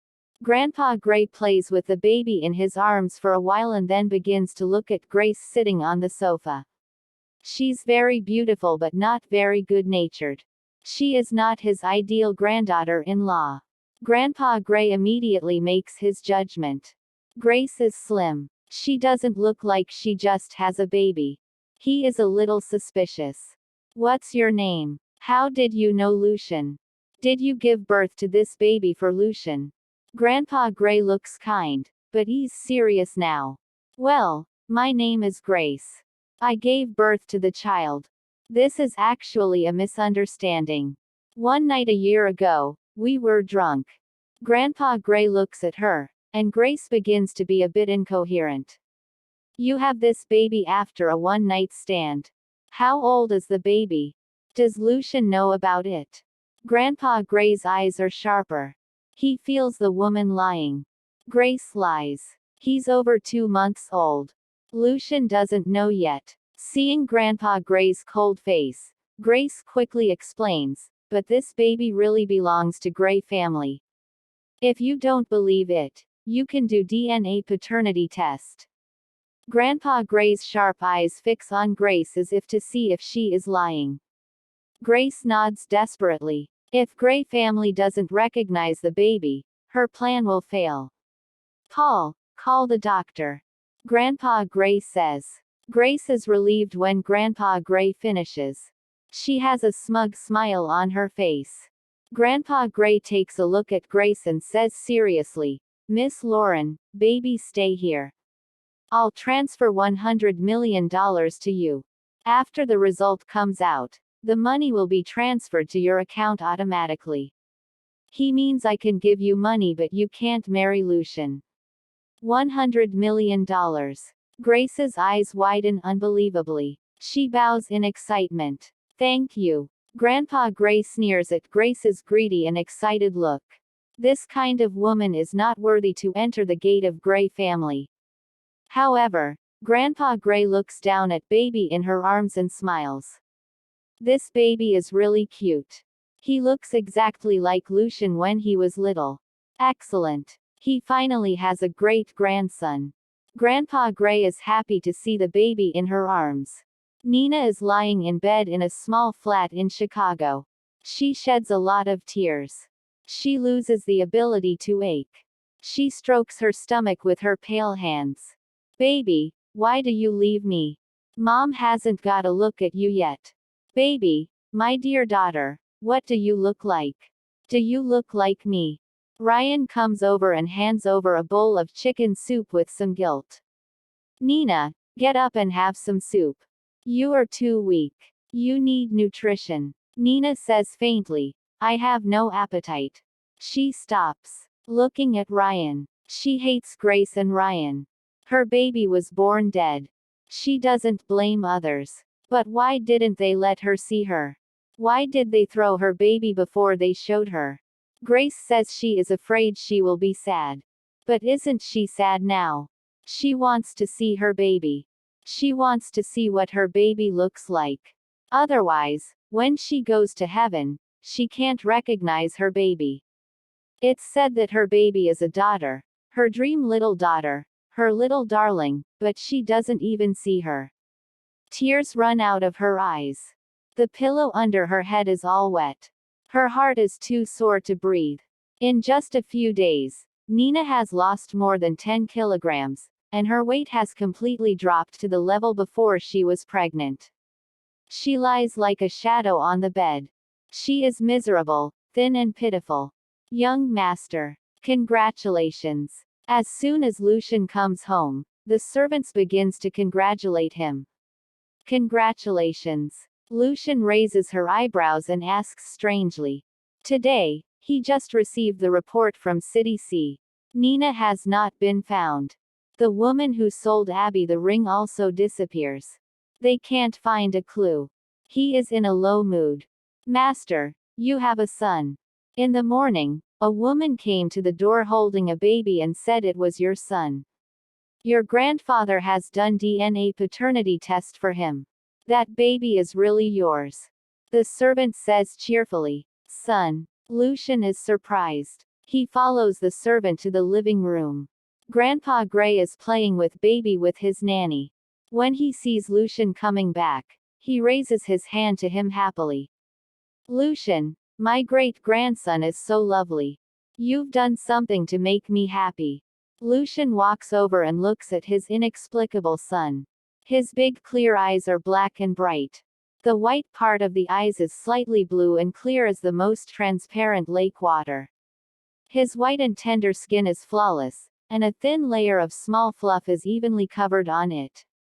He has a high nose. His little pink mouth opens slightly. He is looking at him curiously. Lucian's heart suddenly softens, and his cold eyes become a little more tender. The baby in the swaddling clothes seems to notice his change. He smiles at Lucian. Lucian's heart is suddenly touched in the softest corner. In a moment, he falls in love with this baby. This is his son. The magic telepathy tells him that this is definitely his son. Grandpa Gray says jealously, "You laugh so much when you see your father. Why didn't you laugh when your great-grandfather held you just now?" He touches baby's face with his fingers. Lucian carefully picks up baby and looks at him. The more he looks at him, the more he likes him. Grandpa Gray smiles and says, "He's very similar to you when you were little." Lucian also thinks this baby is familiar, but he thinks this baby is a little like Nina. His crooked lips and smiling eyes are very similar to Nina's. Lucian laughs at himself. Lucian, are you crazy? Nina hates you. She won't give birth to your baby. Besides, the baby in her stomach is not yours. He picks up baby and puts his face on his soft little face. Lucian finds that he really loves this baby. He falls in love with him at the first sight. Lucian, give your son a name. Grandpa Gray smiles and kisses baby's face. Lucian thinks for a moment. Nelson. His name is Nelson. Nelson Gray. Grandpa Gray thinks about it and shakes his head. It's not a good name. It's not dignified enough. Lucian looks at Grandpa Gray. His name is Nelson. Grandpa Gray and Lucian look at each other for a while. Forget it. Since he has given him such a lovely great-grandson, his name is Nelson. Little Nelson, grow fast. When you grow up, your great-grandfather will take you around the world. Grandpa Gray begins to tease baby. He suddenly feels sad. Well, when you grow up, I am too old. I'm afraid I can't see you growing up. For a moment, the mood is sad. Lucian stands by the sofa and looks at Grandpa Gray. His grandfather is really old. His hair is completely white. Lucian, when are you going to get married? Grandpa Gray's voice increases. His grandson is too ignorant. He's 27 years old but he's not married.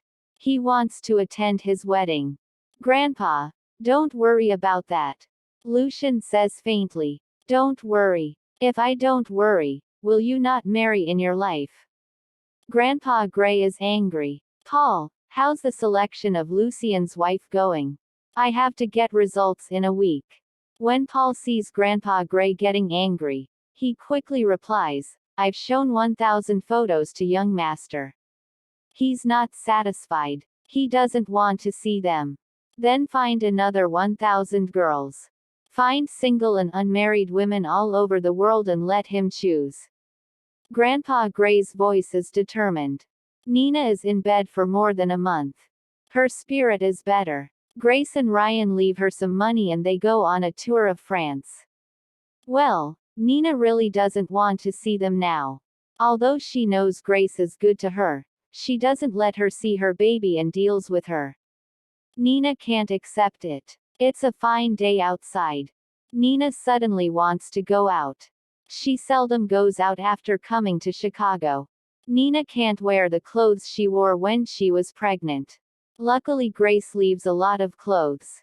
Nina rummages for a long time and finds a less glamorous black dress. She puts on the black dress and a ponytail. She puts on a scarf and a bag before going out. The sky is blue. The streets are full of strangers. Nina suddenly finds herself homesick. In this season, flowers are blooming in City C. The air is full of faint fragrance of flowers. How's Dad? Has he recovered completely? Andrew, how is he? Is he married? And Lucian, what about him? Did he forget her long ago? A few months are enough to change a lot of things. Her face is peaceful after healing with great wounds. Her white face is transparent in the afternoon sun. Her delicate facial features attract the attention of European and American people passing by. She is a typical Oriental beauty. Nina is also found by special paparazzi with a camera looking for Lucian's fiancé. She doesn't need to look very beautiful, but she must have a good temperament and look pure. The girl meets Grandpa Gray's requirements for Lucian's fiancé. They take lots of pictures of Nina, but Nina, who is sitting at the corner cafe, doesn't even notice. She is immersed in the warm sunshine, and the wounds and sorrows seem to be fading. Her long lashes droop. Her peaceful expression is as beautiful as a painting. Master, how about these? As soon as Lucian gets home, the housekeeper hands him a stack of photos. Lucian glances casually and is bored. No, the housekeeper says wrongly. Master, please have a look. These girls are your favorite type. You can choose. Lucian pulls off his tie and sits down on the sofa. He takes the picture and looks absently. The pictures are all the beauties in the streets, shops and cafes. They can find her for him as soon as he likes. Chicago is the home of Gray family. This is Grandpa Gray's idea. Lucian frowns. Grandpa is really worried. He flips around and throws the pictures on the short table in front of the sofa. A picture floats to his feet. Lucian stoops to pick up the picture and freezes. In this picture, the girl with scarf and narrow eyes enjoying the sunshine and white face is Nina. Paul, find this girl for me. Lucian's deep voice trembles. Nina, no wonder I can't find you in City C. You're in Chicago. Nina is packing in the apartment. She wants to go home. Her baby is dead and she doesn't need to avoid Lucian. She's going home to accompany her father. Grace, can you tell me which hospital my father lives in? I want to go back to accompany him. Nina calls Grace. Grace is having sex with Ryan. She is disturbed by Nina's call. She says angrily, you don't need to accompany your father. He's already dead. Grace finishes and sees Ryan's eyes widen. She suddenly realizes that she has said something wrong. Now that she has said it, she can tell her the truth. Anyway, she has $100 million now. Nina is useless now. Grace, what did you just say? Nina doesn't believe her ears. Grace is a bit grumpy, but she can't talk nonsense. I said, your father Barry is dead. Grace tells the truth. Lucian knew you ran away and controlled your dad. He was not treated at all. He caused your father's death. Nina starts to have heartache. Her heart seems to be held tightly by a huge hand. Her voice is hoarse. You said Lucian controlled my dad and didn't treat him. Yes. I wanted to move your dad out, but Lucian kept a close watch on him. I didn't have a chance. I'm not to blame. Lucian is to blame. Grace frames Lucian. Why didn't you tell me earlier? Nina's voice is shaking. You were pregnant. If I told you, you might miscarry. Grace makes excuses for herself. All Nina's hopes are gone. From now on she is really alone. She lives alone in the world. She has no family. Nina's cell phone slips out of her hand. She feels a fishy smell in her throat. She covers her mouth and coughs. She sees blood on her hands. Nina's face is pale and she's thin. She packs her luggage in a suitcase and looks around at the small apartment that leaves her too many memories of her injuries. She gets on the bus to the airport. The airport is always busy. Nina looks around at the people who are reluctant to leave and feels a little more desolate. No one sends her and no one expects her to come. In this world, she has no family. Nina drags her suitcase to the entrance. Miss, please wait a moment. At the corner of the hall, two tall Chinese men in sunglasses and black windbreakers stop her. Who are you, please? They are a little scary, so she is alert. We're Lucian's people. Please come with us to see him. The white man says kindly. Lucian. Nina suddenly has a bad feeling in her heart. Lucian. The darker man says coldly. Her head seems to be splashed with ice water. Nina's cold all of a sudden. Lucian. He finds her in Chicago. Run. Nina's first reaction is to run. She drags the box to the entrance. The two men next to her seem to have expected. Nina's arms have long been gripped by two powerful hands. Before Nina can shout, a man's hand has covered her mouth. He has a towel in his hand. The towel has a pungent smell. Nina faints. The corner of the hall is out of the way. The surveillance can't get to this place. The two men are so tall that no one notices them. Lucian is restlessly walking around the living room. Although Grey family is powerful and it's not hard to find a girl, it's hard to say. The picture was taken a few days ago. What if Nina just comes here to travel? What if she has left Chicago? Young master. She's back. The housekeeper respectfully reports. Bring her here. Lucian's eyes are always cold and calm. There is excitement and anxiety in his eyes now. The man in black comes with Nina in a coma. Lucian is furious when he sees her. Put her down. The man in black is startled by Lucian's anger and quickly puts Nina on the sofa. Damn it. Why can't he bear to see other men touching Nina's body? Lucian goes to the sofa and looks down at the little woman. He frowns. Nina, why are you so thin? Her face, which was a little baby fat, becomes very thin. Her cheeks and chin are more charming. Her thin shoulder blades almost pierce her thin coat. Nina seems to feel Lucian's blazing eyes. She moans and slowly opens her eyes. She opens her eyes and stares at the man in front of her. Her little chest rises abruptly, as if trying to contain some emotion. Lucian is also quietly watching Nina. This little woman is so thin. Nina, why are you like this? Lucian jabs Nina's cheek with her fingers, disgusted. Nina's pent-up mood bursts out. She sits up on the sofa and slaps Lucian in the face. Lucian is stunned. He is angry. He puts his arm around her waist and squeezes her sharp jaw with his other hand. Nina, do you want to die? Nina's long-standing emotions burst out. She screams, Lucian, you bastard. Get out of here. She tries desperately to escape from Lucian. Nina, you're crazy. Lucian holds Nina's hand. His joy at seeing her is all gone. He didn't expect her to slap him when they don't see each other for months. Does she hate him so much? Lucian, is it not enough for you to destroy me? Why can't you let me go? You bastard. Nina is crying. She cries out all her grievances and sorrows. It's all Lucian's fault. If she doesn't run around to avoid him, maybe her baby will be born healthy. If he is not so cruel, maybe her father is very healthy now. It's all his fault. Her life has been a mess since she met him. After hearing Nina's angry accusations, Lucian is also angry. She's too headstrong. He pulls her hair and pulls her face in front of him. Nina, don't forget that you haven't fulfilled the mistress contract. Nina's face is full of tears. She stares at Lucian resentfully. What about you? Have you kept the contract?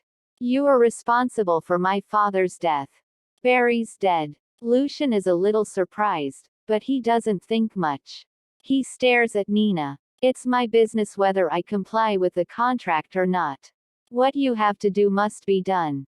What's the matter? Grandpa Gray comes in on crutches, and the nanny comes to the living room with the baby. Lucian has great respect for his grandfather. He loosens Nina's hair. Grandpa. He immediately looks to the baby in the hand of the nanny. He wakes up and is looking curiously at the adults around him. When Nina sees the baby, she suddenly thinks of her dead baby. Her heart aches. Nelson's eyes are big and bright, and he looks smart. Nina looks at this baby. Her heart is full of maternal love. Grandpa Gray sees Nina looking at this baby all the time and her eyes are glowing with motherly warmth. He has a certain fondness for the little girl whose hair is unkempt and pale and thin. Those who love his great-grandchildren are good people. This is the logic of Grandpa Gray. Grandpa Gray says with dignity, Lucian, what's the matter? Grandpa, she's my girlfriend. She was missing before. I just found her today. Lucian says. Nina is stunned at what he said. This man is good at lying. Girlfriend. Grandpa Gray takes a serious look at Nina. She is thin but beautiful. She should be a pretty beauty after a break. She is pure and her eyes look kind. She is a good girl. I'm not his girlfriend. Nina explains in a hurry. But she can't go on. She cannot say that she is not his girlfriend but a mistress.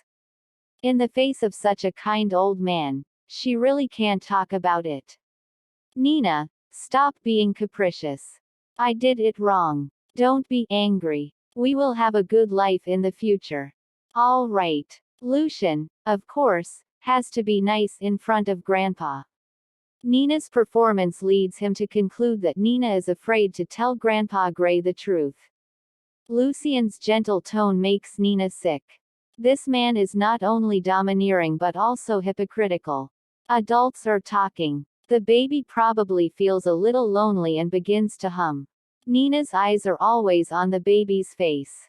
The nanny says to Lucian pleasantly, Young master, look how cute little master is. Little master. It seems that this baby is Lucian's son. This baby is more than a month old. Lucian is dissolute. Nina snorts in her heart. But this baby is really cute. Nina can't help looking at him more.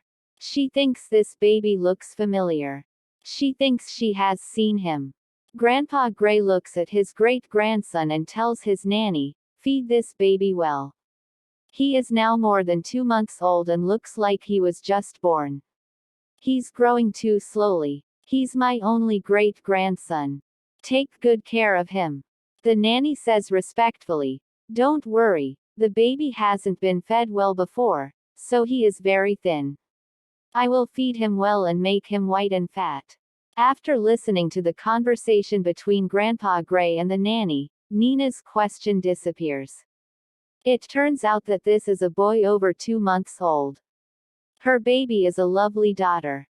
If she is still alive, she is only 1 month old. Now, seeing Nina staring at the baby, Grandpa Gray says to the nanny, "Let this lady hold him." Nina's eyes widen in surprise.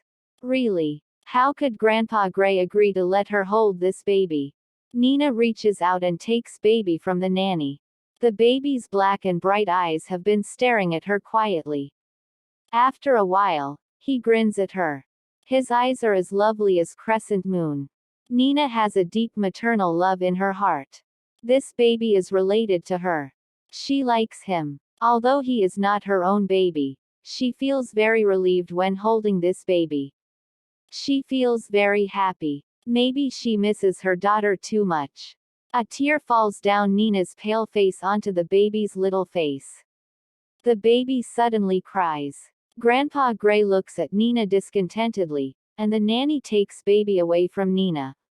"Nina, where's your baby? I'll have Paul pick her up." Lucian glances at Nina's flat stomach and asks. His words make Nina cry. "My daughter died just after she was born." Nina's tears fall like broken beads. She cries a lot. Grandpa Gray sympathizes with her, too. He gestures to Lucian to comfort her and he turns away. Tears wet her long hair. Her hair sticks to her face. Her shoulder blades almost pierces the thin coat. There is despair and pain on her pale face. Lucian goes over and puts Nina in his arms. He decides not to care about Nina's slap. Lucian's embrace makes Nina's cold body suddenly shake. She wants to break free and pushes Lucian with her arm. But Lucian holds her tight. His warm chest comforts her and his strong body gives her a sense of security. Nina gives up struggling and cries with Lucian in her arms. She vents the long backlog of grief. She cries for a long time. Lucian holds her for a long time. He pats her on the shoulder with his big warm hand. Nina is tired of crying. She doesn't have a good rest these days. She cries and falls asleep in Lucian's arms. Lucian gently picks Nina up and walks upstairs to his bed. Lucian has a slight obsession with cleanliness. He will not lie in bed without a bath, but he puts Nina in her coat gently on the bed. Lucian frowns as he takes off Nina's shoes. What kind of life does she live? Why doesn't she buy a new one when her shoes are about to break? Lucian looks at her cheap coat. He is even less happy. Why does his woman look so embarrassed? Nina is fast asleep. She hasn't had a good sleep for a long time. Lucian sits by the bed and watches Nina's face. She is pale, emaciated and haggard. She is not childish as a girl. Nina is very mature and charming now. Why is she so thin? His woman can't be so thin. Lucian gently outlines Nina's face with her fingers. He has to take her to buy some clothes tomorrow. Nina is asleep. It is dark when she wakes up. There is a small lamp on the head of the bed. The room is warm and fragrant. She hasn't enjoyed the comfort and peace of mind for a long time. Nina is waking up. She remembers that she is in Gray family now. She looks around quickly. She is the only one in the room. Lucian is not in the room. No way. She's leaving. She has to get out of here. She doesn't want to be imprisoned by Lucian as a mistress. She puts on her shoes and runs to the window. This is the second floor. But there is a water pipe by the window. She can climb down from it. Nina climbs up the windowsill and is about to push the window open. Nina. Nina is shocked by a roar. She falls off the windowsill. Lucian's gloomy face is terrible. He keeps his sharp eyes on her. Well, it's a fine day. What do you think of it? Nina looks at Lucian's face and screams in her heart. She has to try to change the subject. Nina, don't play dumb. Lucian pulls Nina off the floor and pushes her to bed. Nina, you can't run away. Lucian says viciously, your mistress. Contract has not been fulfilled. Lucian. Don't dream. I have no family right now. You can't threaten me. Nina stares at Lucian and retorts. Okay. Nina. I'll show you now if I can threaten you. Lucian smiles evil and approaches Nina. What are you doing? Don't come over, or I'll be rude to you. Nina desperately shrinks to the corner of the bed. Seeing Lucian's sinister smile on the corner of his mouth, she knows what he is going to do. Nina, you haven't seen me for so long. Don't you miss me? Lucian's voice is low and mute, and he walks step by step to the bedside. I miss you. I'm sick. Nina is not afraid of anything now. She's not afraid to offend Lucian.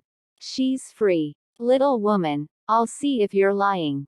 Lucian is infuriated by Nina's words. He grabs her slender waist with a big hand. His lips press on hers. His kiss becomes hotter and hotter. Lucian's previous kisses were mostly punitive, but today's kiss brings more tenderness. Nina's body begins to shiver. She is never afraid of being treated badly. She just can't stand being treated well. She is used to being treated badly by others. She has seen too much indifference since her father's business went bankrupt. She is not afraid of being bad to her. But she can't stand being treated well. If other people treat her well, she will try her best to be better to him. She is afraid of betraying the kindness of others. She is afraid that she doesn't deserve the kindness. At the moment, Lucian's kiss is less aggressive. Lucian's kiss has too much in it. It's apologetic, compassionate and missing. Nina is not a fool. How could she not feel the affection in Lucian's kiss? Maybe Lucian isn't that bad. But how to explain Dad's death? If he really has a little affection for her, why did he let her father die in the hospital? Lucian suddenly lets go of her. His voice is grim with a warning. Nina, focus. Huh. Nina suddenly opens her eyes and sees Lucian's dark eyes. His eyes are full of possessiveness.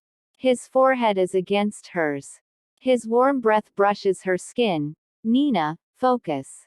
When kissing me, you can only have me in your heart. He says the last sentence like a wayward child. Nina's eyes widen in surprise. Is this still Lucian? Seeing Nina's surprised eyes, Lucian suddenly has an embarrassment of being caught. What happened to him just now? He said that to Nina. Damn. To cover up his feelings, Lucian kisses Nina's lips again. When the final climax erupts, Lucian is exhausted. He hugs Nina and closes his eyes. Nina is tired and weak, but her eyes are wide open. What the hell is she doing? Lucian's coldness led directly to her father's death, but she is still treated like this by Lucian. Nina, are you still a person? A deep sense of self-reproach and shame make Nina clench her lips and shed tears. No, she can't be imprisoned like this by Lucian. She has to run away. Nina calls tentatively, Lucian. Lucian doesn't answer. She hears only his slight breath. Nina is relieved. She puts her slender fingers on Lucian's arm and tries to move it. But Lucian is hugging her. Nina can't move it at all. She is afraid to wake Lucian up. Nina is so anxious that she is sweating. She puts her legs on Lucian's waist and pretends to say in a sleepy voice, Lucian, it's so hot. Lucian turns over with his eyes closed. He presses his thigh against her abdomen. Nina can't move. Nina turns her head and secretly opens her eyes to Lucian. Lucian closes his eyes. His thick lashes cover his eyes quietly. His nose is high and straight, and his thin lips have a nice curve. Nina is a little dazed. Lucian is no longer terrible. He is so handsome that she can't move her eyes. Woman, have you seen enough? Lucian, with his eyes closed, suddenly asks.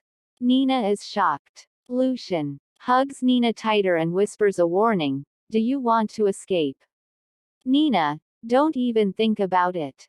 He clasps her with his strong arm. He is proclaiming sovereignty. Nina is stubborn. She begins to struggle desperately to get rid of Lucian.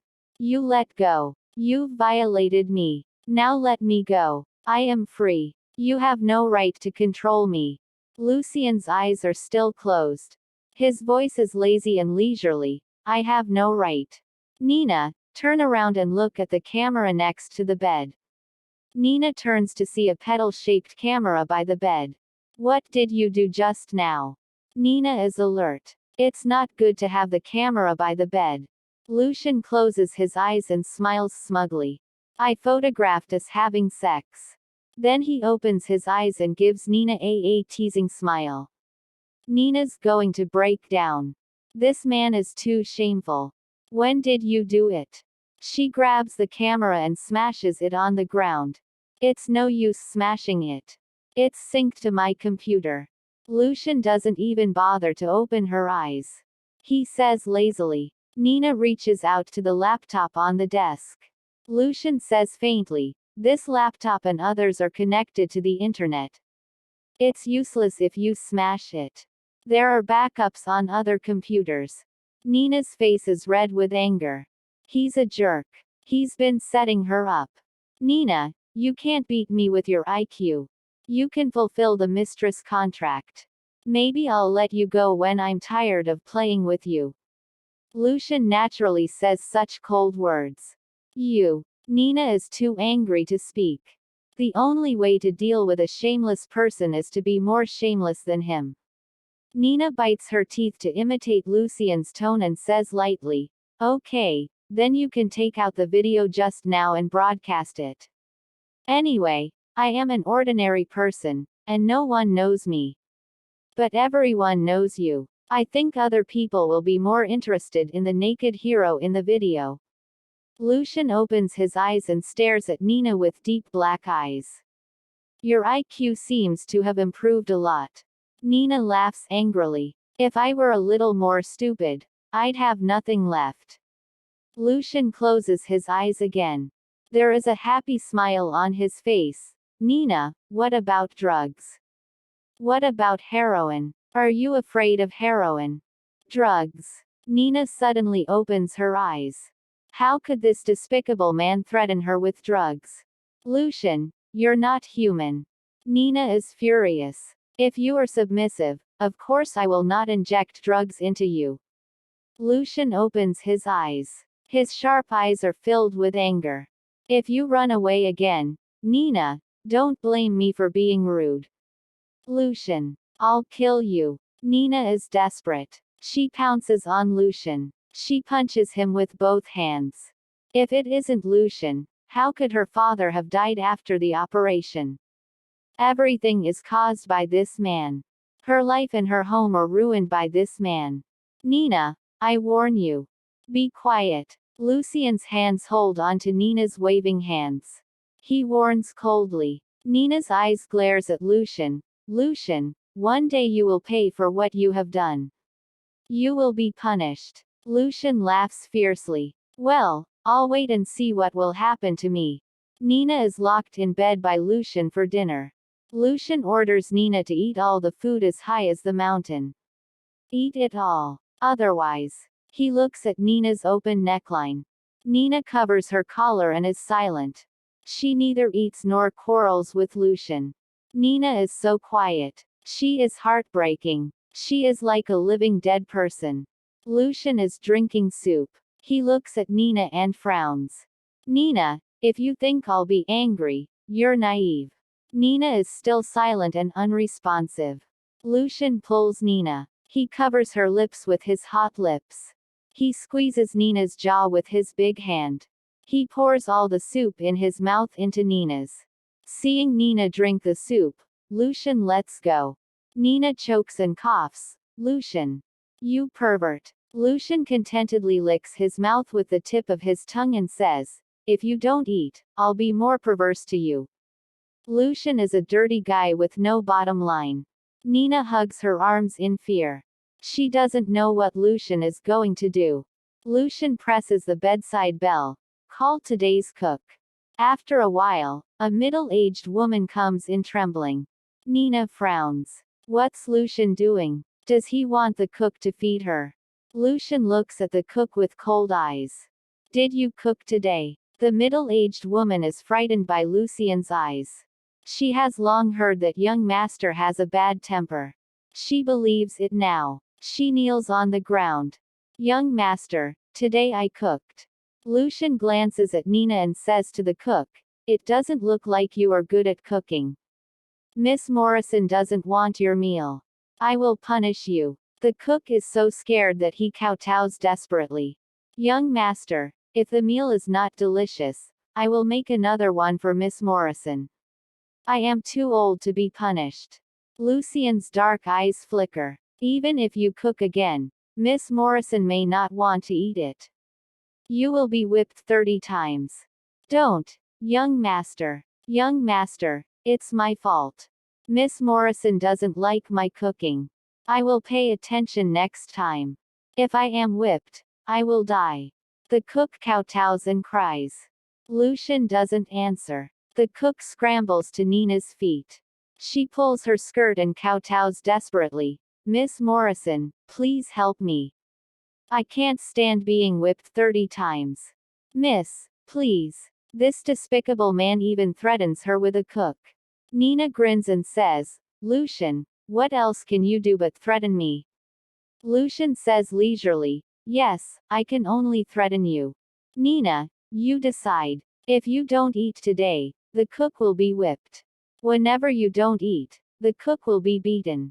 Nina is completely speechless. She picks up the chopsticks to pick up the vegetables and puts them in her mouth. Lucian has a smug smile. He says to the cook who is still kowtowing, get out.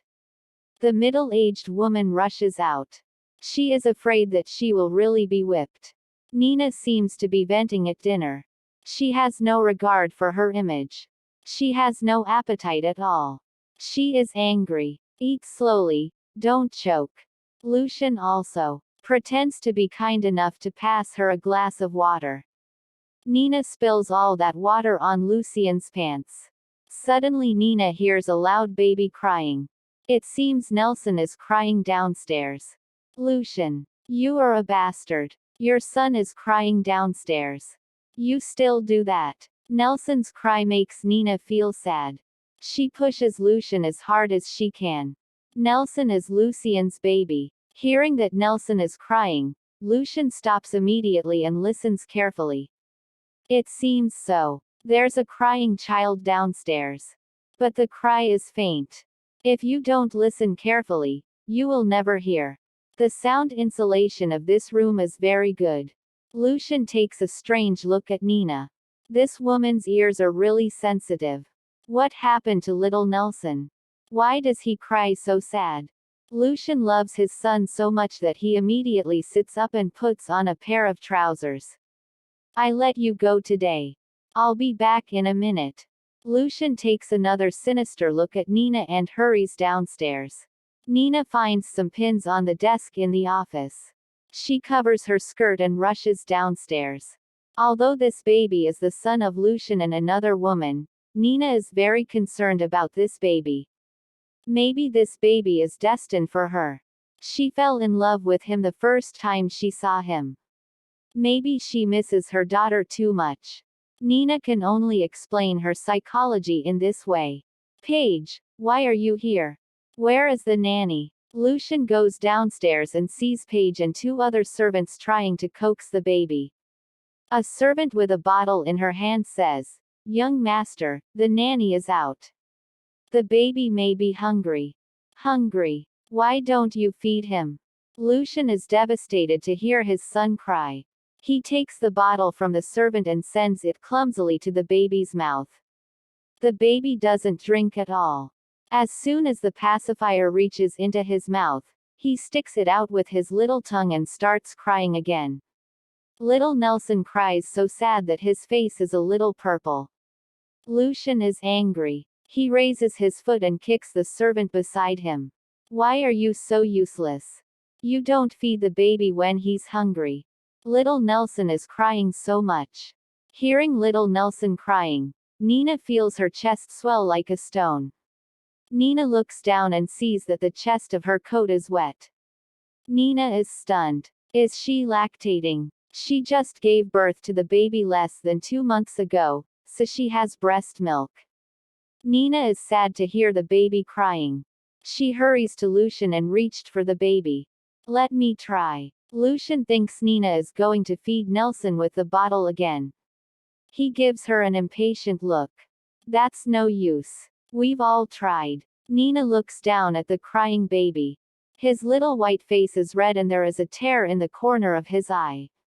He looks lovely and pitiful. Nina's heart aches. She whispers to Lucian, I just had that baby soon so I has some breast milk. Let me try. Lucian stares in surprise. Do you have breast milk?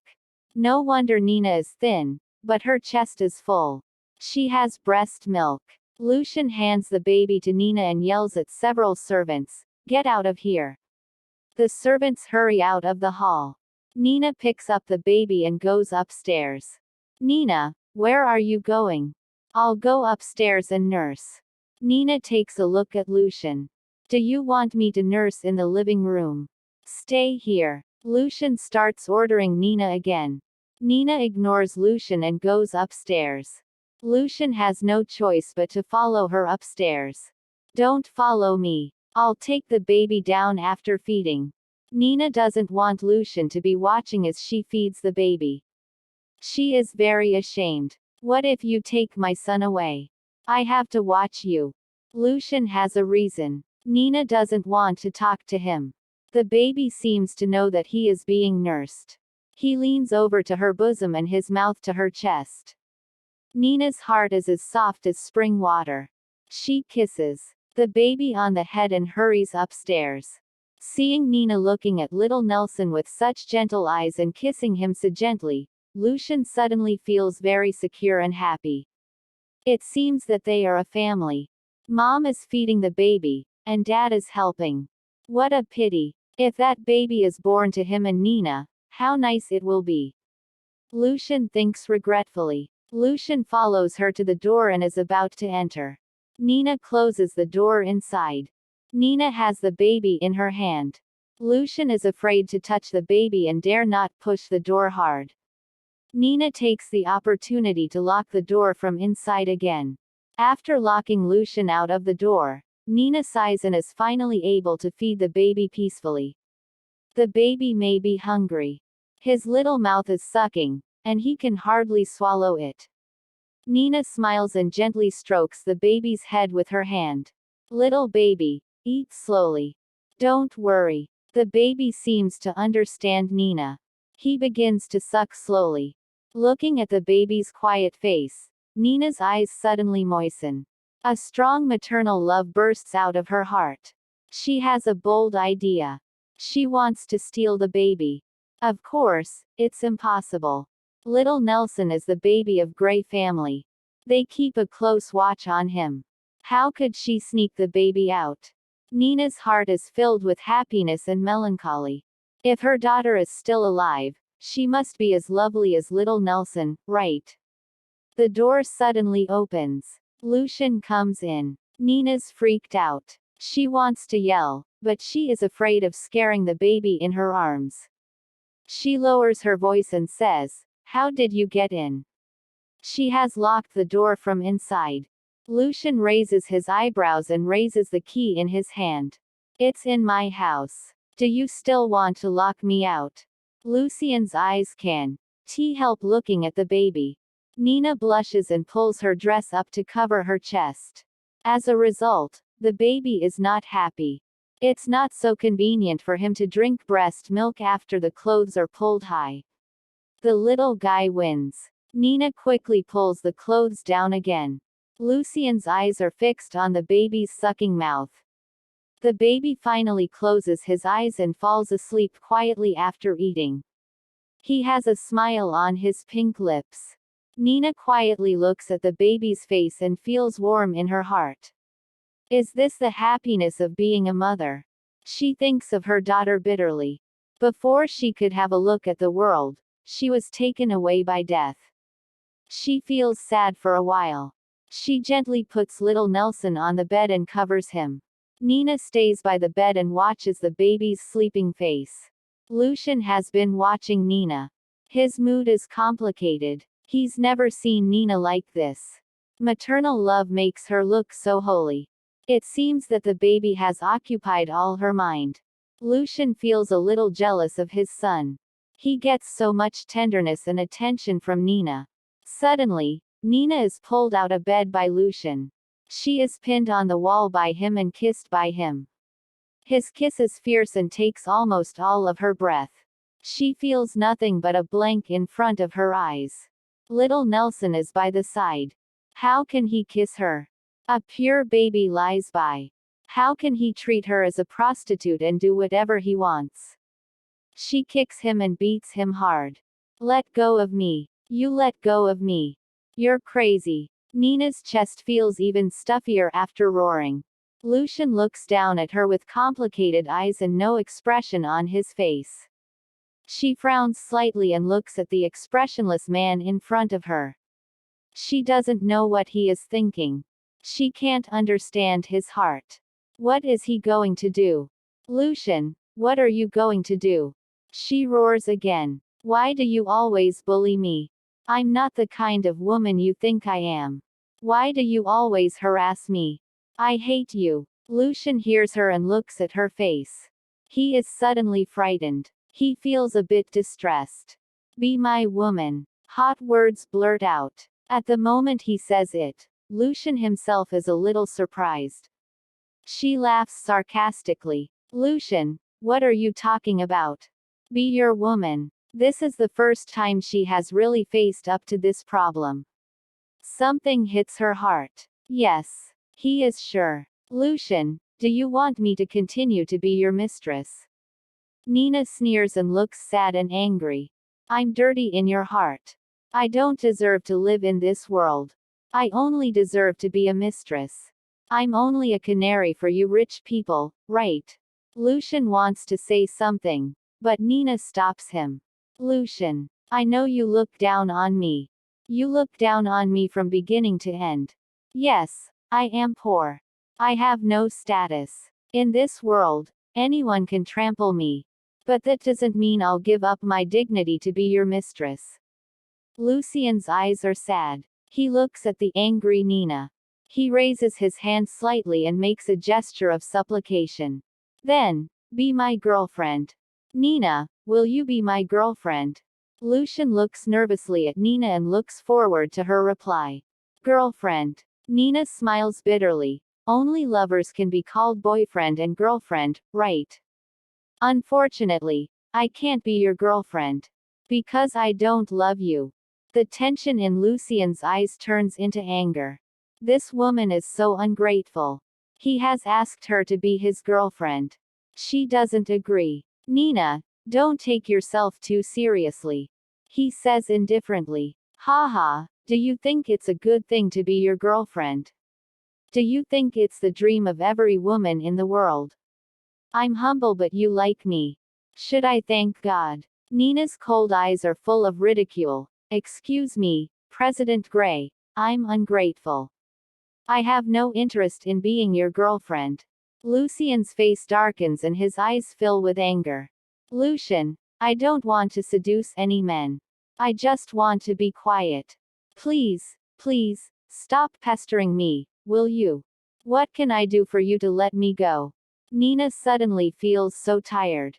Why does God punish her like this? Her father and baby are dead. She's desperate. Why does this man insult her? Why does he always do this? She really doesn't want to be with him. She just wants to live a normal life. She would rather never know him. Lucian squints and takes a step back in a daze. Her look makes him feel sorry for her. He suddenly takes her and holds her face with his hands. He raises her chin and forces her to face him. Nina, I should have found you earlier. I shouldn't have let you suffer so much. I'm sorry. She freezes. Her sad face is covered with tears. There seems to be the same pain in his eyes. You shouldn't say sorry to me. You should say sorry to my father. His operation has been successful. Why did you leave him in the hospital to stop my sister from continuing his treatment? Lucian, Do you still have human nature? If you have a little humanity, you won't do such a thing. Lucian squints. Nina, which of your eyes saw me stop your sister from continuing his treatment? Thinking of her dead dad, Nina can't help crying. My sister told me. You inhuman devil. Your sister. Is it your stepsister? Lucian says painfully. Would you rather believe her than me? Nina stares at Lucian as if she doesn't understand what he's talking about. Lucian grabs Nina's thin shoulder and shakes it hard. Nina. You stupid woman. Your sister is lying. She's lying to you. I was just angry that you ran away and didn't pay for your father's treatment, but I never stopped your sister from saving him. Something seems to have collapsed. Nina's eyes widen in disbelief. She covers her ears and shakes her head desperately. No, no, my sister won't do this to me. You lie. Lucian stops talking. He turns to pick up the sleeping little Nelson and walks out the door. When he comes to the door, he turns his head and says to Nina coldly, Nina, I haven't seen a woman more stupid than you. Nina, I haven't seen a woman more stupid than you. Nina's body suddenly loses its strength. She sits slowly in the corner and her heart aches. She doesn't want to think about it. She hopes Lucian is lying. She can't accept Grace is doing this to her. Although she is not Dad's own daughter, Dad is very kind to her. How could she do such a thing? Dad, I'm sorry. I'm too headstrong and stupid. I gave you to Grace to let you die so desperately. Dad, you must hate me in heaven, right? Nina murmurs. Tears wet her clothes. She feels endless pain. She smashes her head against the wall. You are really stupid. What's the use of hitting the wall? Can your father come back to life? Nina is startled by a voice. Lucian is in again. Get out of here. Let me alone. Why did you leave my dad in the hospital? That's just a few months of medical expenses. You have a lot of money. The money is nothing to you. Why are you so cruel? Nina vents to Lucian. Nina, you didn't keep the contract and ran away. Why should I keep the contract and take care of your father? Lucian asks, frowning. Nina is speechless. She can only pick up the pillow on the bed and smash it on Lucian. Get out. I don't want to see you. Lucian's good temper finally runs out. He pulls Nina's arm. Woman, don't make trouble. He hits Nina in the back of the neck. Nina loses consciousness. Lucian puts Nina in a coma on the bed and covers her. Nina's pale face is covered with tears. Her wet hair clutters on her face. She looks in a mess. Lucian gently wipes Nina's tears with a tissue on her head. He smooths her disheveled hair with his hand. He frowns and sighs. This little woman is always so stubborn. Nina seems to have had a long dream and walked a long way. It is already light when she wakes up. A new day has come. She stretches, but she is frightened by a half-naked body around her. Lucian. Why is he in bed? It looks like he was sleeping here last night.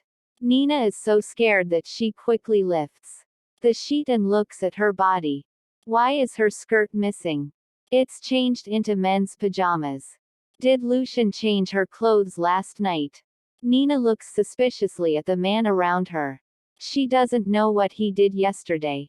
Don't think too much. I didn't do anything last night, he says suddenly. His hoarse voice is full of mockery. Nina looks at Lucian warily, trying to pull up the sheet to cover her body. Lucian grabs the sheet with one hand, and his strong body presses against her. Don't touch me. She pushes him away. He hugs her tightly. Listen to me. She feels the pain in her bones. She feels that he is squeezing all the air out of her chest. She freezes there. Her face is colder than ice. Lucian, let me go. No. He hugs her and refuses to let go. He's like the naughty baby. She can feel his warm breath clearly in her ear. He does nothing but hold her tight. He whispers in her ear, Nina, will you be my woman? I can see that you like Nelson very much. Stay with Nelson and me and treat Nelson as your own baby, okay? She is very angry when she hears that. You blackmail me with Nelson. I didn't. He growls. What do you mean then? She asks in a deep voice. Her voice is very cold. Finally, Nina struggles and pushes him hard. You let go of me. I hate you. He is pushed away by her and wants to reach for her. He accidentally pulls the sheet off her. She continues to struggle and the sheet is torn off. He stops. He pulls Nina into his arms with strong arms. He presses her on the bed behind him. His eyes are fixed on Nina, who is already gasping with fear. Why are you shy? We have hugged many times. They look at each other. She blushes angrily. She is shy and angry. She wants to struggle, but she is weak. She can only be pressed by Lucien's strong chest and can't move. Lucien looks at her. His voice is low, magnetic and a little hoarse. I didn't mean to. You were struggling. Nina, you seduce me on purpose. Lucien. Nina roars. You are shameless. When did I seduce you? I wish you were far from me. He frowns and stares at her. You hate me so much. But before you had feelings for me. One time is no different from many times, is it? Lucien. She blushes and stops him from going on. I remember you responded to me warmly under me. He laughs wildly and says blatantly. Didn't you? Nina's face gets redder. She puts her hand over Lucien's mouth and her voice is shaking. Don't talk nonsense. Why can't I say it? Lucien whispers. He has a joking smile on the corner of his mouth. I'm going to say that.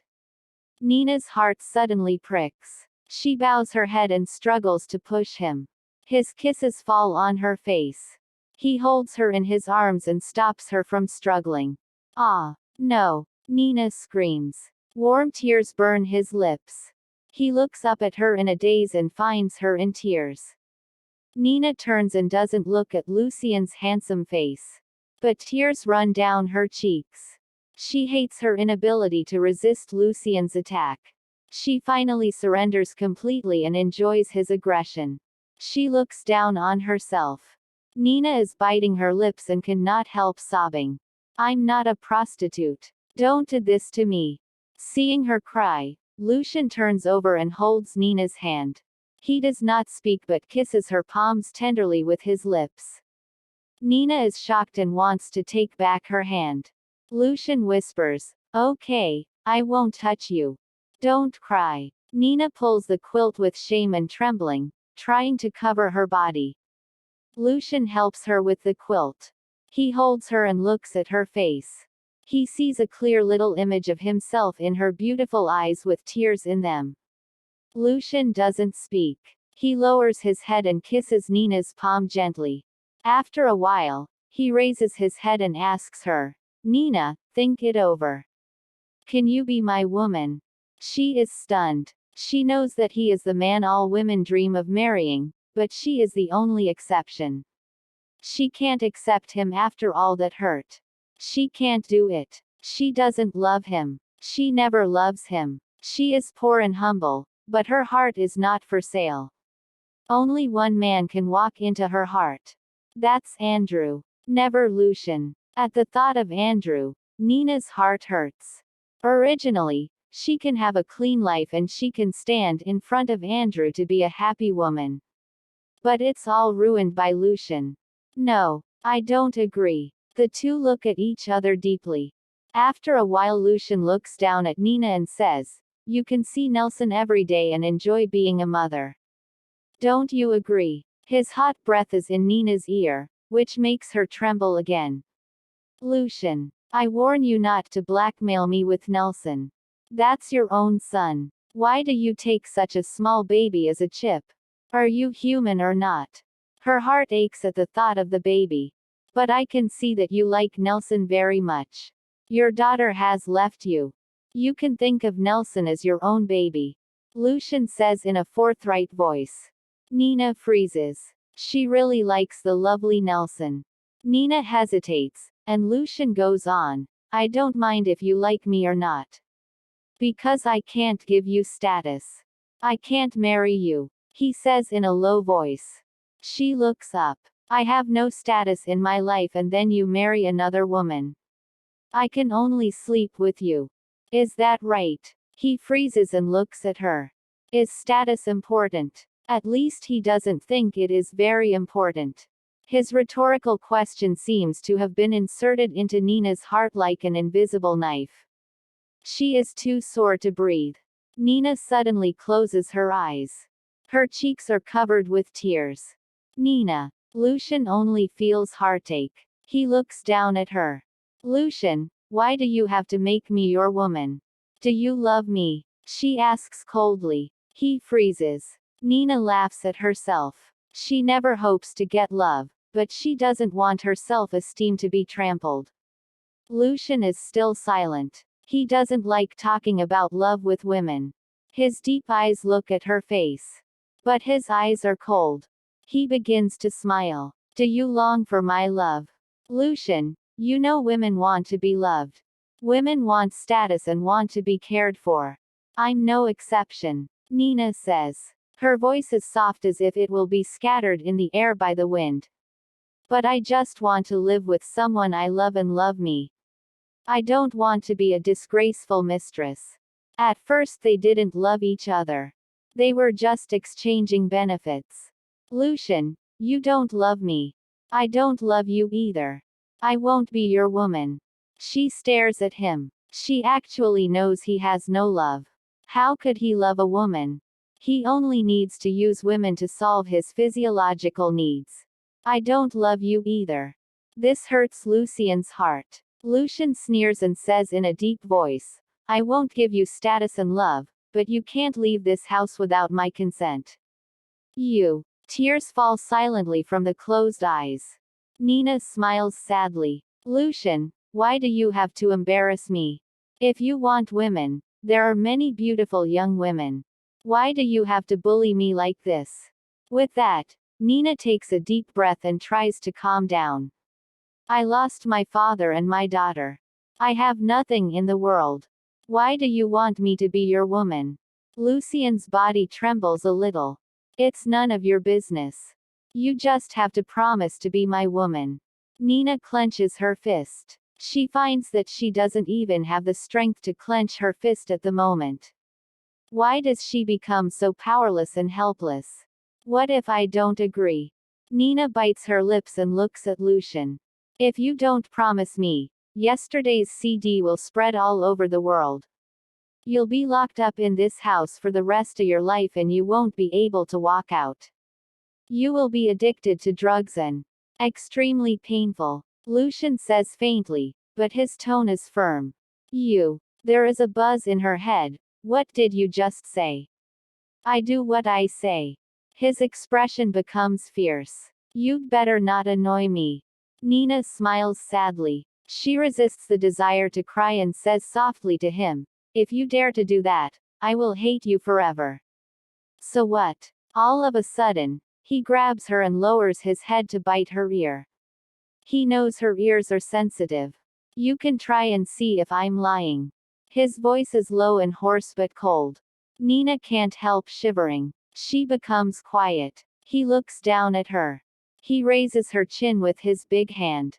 Yes, that's good. Good girl. She looks at his face, his dark eyes and thick eyebrows. He has the grace of a king in his hegemony. Nina's eyes flash panic. Is this man really her nemesis? Even if she wants to escape and hates him now, her heart will fall. The biggest hate can't compare with the trembling palpitation, is it? If you are obedient, I promise to destroy the video and you have all the freedom. You can go out, work and make friends. You can be with little Nelson every day. Lucian induces. Lucian's strategy is working. Nina doesn't speak but her teeth are shaking. Lucian embraces her again. She shrinks without making a sound. Now Nina can't leave, because little Nelson has already relied on her. Since drinking Nina's breast milk, little Nelson has stopped drinking the nanny's breast milk. He would rather cry than drink the nanny's breast milk every day. Lucian wants to keep Nina with little Nelson. Every time Nelson cries, he runs to Nina pitifully and begs, "Nina." Nelson cries so pitifully. "Go and breastfeed him." Nina is worried. As soon as Lucian finishes, she goes to breastfeed Nelson. The little guy is white and chubby. He grins at Nina as soon as he sees Nina coming. Nina's heart melts. As long as she sees little Nelson, she doesn't care about Lucian's insults and torments. "Baby, eat. Eat more." Nina breastfeeds the baby. The smile on her face is full of maternal brilliance. Lucian has never heard her voice so soft. Lucian sits on the sofa and pretends to read the newspaper. He keeps peeping at Nina, who is breastfeeding the baby. Watching the baby eat happily, he is a little eager to try. "Don't pretend. Just watch if you want to." Nina knows Lucian is peeping and says contemptuously, "Nina, you think too much. Do you think your breasts are attractive? I just wonder if breast milk is delicious." Little Nelson eats happily. Lucian hears Nina's sarcasm and retorts, "You." Nina's face flushes with his explicit words. She doesn't want to talk to him. She concentrates on feeding little Nelson. The baby is finally full. He belches contentedly and falls asleep in Nina's arms. Nina gently hums a nursery rhyme and carefully puts little Nelson in his cradle. When the baby falls asleep, Lucian comes to Nina. "Nina, I want to try it." "What?" Nina is confused. "This." Lucian touches Nina's new bra. "You are shameless." Nina is shy and angry. She has never seen such a man. He robs his son of food. "Nina, I want to try it. I want to know if it's delicious." Little Nelson eats happily every time. Lucian continues to persuade Nina. "Go away." Nina pushes Lucian's hand away and walks out the door. Lucian hugs Nina's slim waist. "I tried. I've licked it hundreds of times. Why are you shy?" Looking at Lucian's pornographic eyes, Nina feels like she is naked. Lucian's hand is in her underwear, and Nina struggles with fear. The dress, which has been sewn with many pins, finally cracks. "Lucian." Nina yells. She's really angry this time. This is the only skirt she has now. Damn Lucian. Seeing Nina covering her chest with one hand and pulling at the torn skirt with the other, Lucian can't help laughing. "Nina. Do you know how funny you are? Ha ha." Nina is angry and hits him on the head twice. "You're still laughing. It's your fault." Lucian laughs and puts Nina in his arms. "Let's go. I'll take you to buy clothes." Nina casually puts on one of Anne's old clothes. Lucian takes her out. Lucian takes her to the most expensive clothing store in the street to buy Nina clothes. The assistant comes up to explain enthusiastically. Lucian is totally indifferent. Lucian walks up to the hanger and slides his slender fingers through a row of clothes. He takes off the clothes he likes and throws them into the assistant's arms. Nina silently watches Lucian choose clothes. She feels once again that he is rich. Lucian is just like a nouveau riche now. He is arrogant and unrivaled. Lucian is also arrogant when picking up shoes. He says the number of her feet and points to a lot of shoes. This, and this. The shop assistants all look at Nina jealously. Quote. Nina can't stand the eyes of the shop assistants. She walks silently to the men's shoe area. Lucian is there to show off his money. He buys her a lot of clothes. Even if she changes every day, she can wear them for several years. A shop assistant suddenly comes to her and smiles and speaks real English. Nina's a little stunned. She only understands husband, men's shoes, and so on. She doesn't quite understand the details. Lucian, who is choosing shoes for her, suddenly comes over. He raises his eyebrows and asks, "Are you choosing shoes for me?" Ah. Nina freezes. She thinks of what the shop assistant has just says. Your husband is very handsome and suitable for this pair of shoes. Lucian doesn't notice Nina's surprise. He comes to her and takes a look at a pair of shiny black shoes in front of her. He frowns. Nina, what's your taste? This kind of pointy leather shoes is really out of fashion, but it's a pair of pure handmade leather shoes with exquisite details and workmanship. Nina is speechless. She just happens to stand in the men's shoe area. She doesn't say she wants to choose shoes for him. Looking at Lucian in a good mood, Nina has to smile. Well, I really don't have a good taste, so put it back. But Lucian drops the shoes on her hand. Give me a try. Nina looks up at Lucian, but he doesn't notice Nina at all. He sits on the sofa and raises one foot. His deep eyes are fixed on her and he is waiting for her to serve him. She's going to change Mr. Gray's shoes like a maid. Nina takes a deep breath and resists discomfort. She squats in front of Lucian to change his shoes. Her posture is very similar to that of a maid. When the shoes are on, Lucian doesn't stand up. He sits there shaking his legs. The shoes are dangling on his feet. Obviously the shoes are too big. Lucian is not happy. Nina, how did you choose this pair of shoes? Nina is speechless again. She didn't choose the shoes at all. Don't you know my shoe size? Lucian stares at Nina, sulking. Nina doesn't know how to answer. Why does she have to remember his shoe size? Nina's lethargy makes Lucian even angrier. He remembers Nina's shoe size, but the little woman doesn't even know his.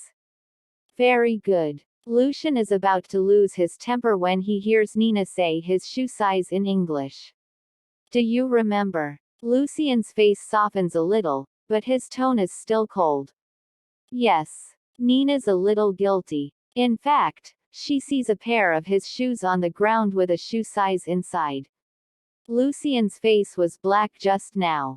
She doesn't know why. She just doesn't remember his shoe size. Why is he so angry? Does he really treat her as a maid? Since you remember, I will not punish you. Lucian snorts. He raises his thin, sexy lips. His cold face softens a lot. Wow. Look. The saleswomen who watch secretly all like the handsome man. Nina has to admit that Lucian is really a handsome man when he doesn't get angry. When they come out of the clothing store, Lucian is wearing new shoes. He throws his old shoes into the garbage can. The night wind is cold. Nina shrinks her neck. Lucian looks down at her and holds her in his arms. Bang! A loud shot cuts through the silence of the night sky. The men and women in the street are in a panic and run away. Nina is also knocked down by Lucian. Lucian rolls with her and hides behind a car. Nina is shocked. She moves her head in Lucian's arms to see what is going on.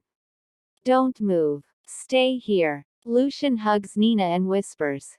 With that, he rolls from behind the car to behind the corner.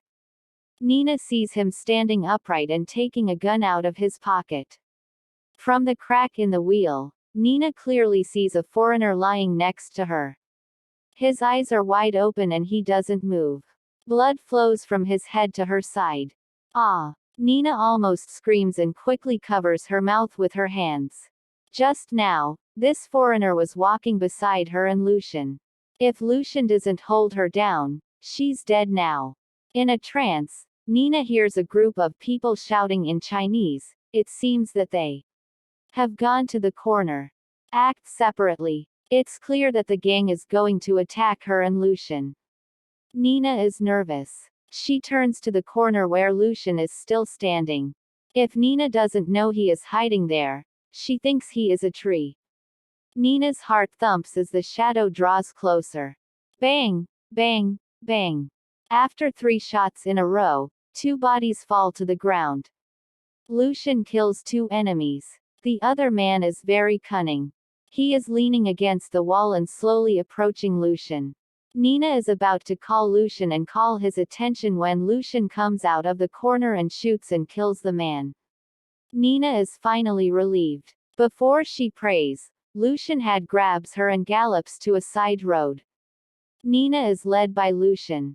Suddenly, she feels something hot and sticky flowing down Lucian's arm to her hand. Nina is nervous. Lucian, are you hurt? She gasps as she runs. I'm fine. Run. Lucian takes Nina by the hand and runs like hell. There seems to be a group of people catching up. The bullets flow over their heads after a few shots. Nina's heart pounds. When they run into a small alley, suddenly a group of people approach them. Mr. Gray, put the gun down. Suddenly two cold guns appear behind Lucian and Nina's heads.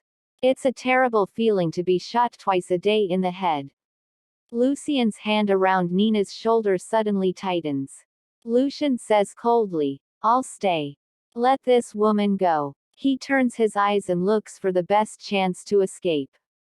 The man in black behind laughs. Why should I listen to you?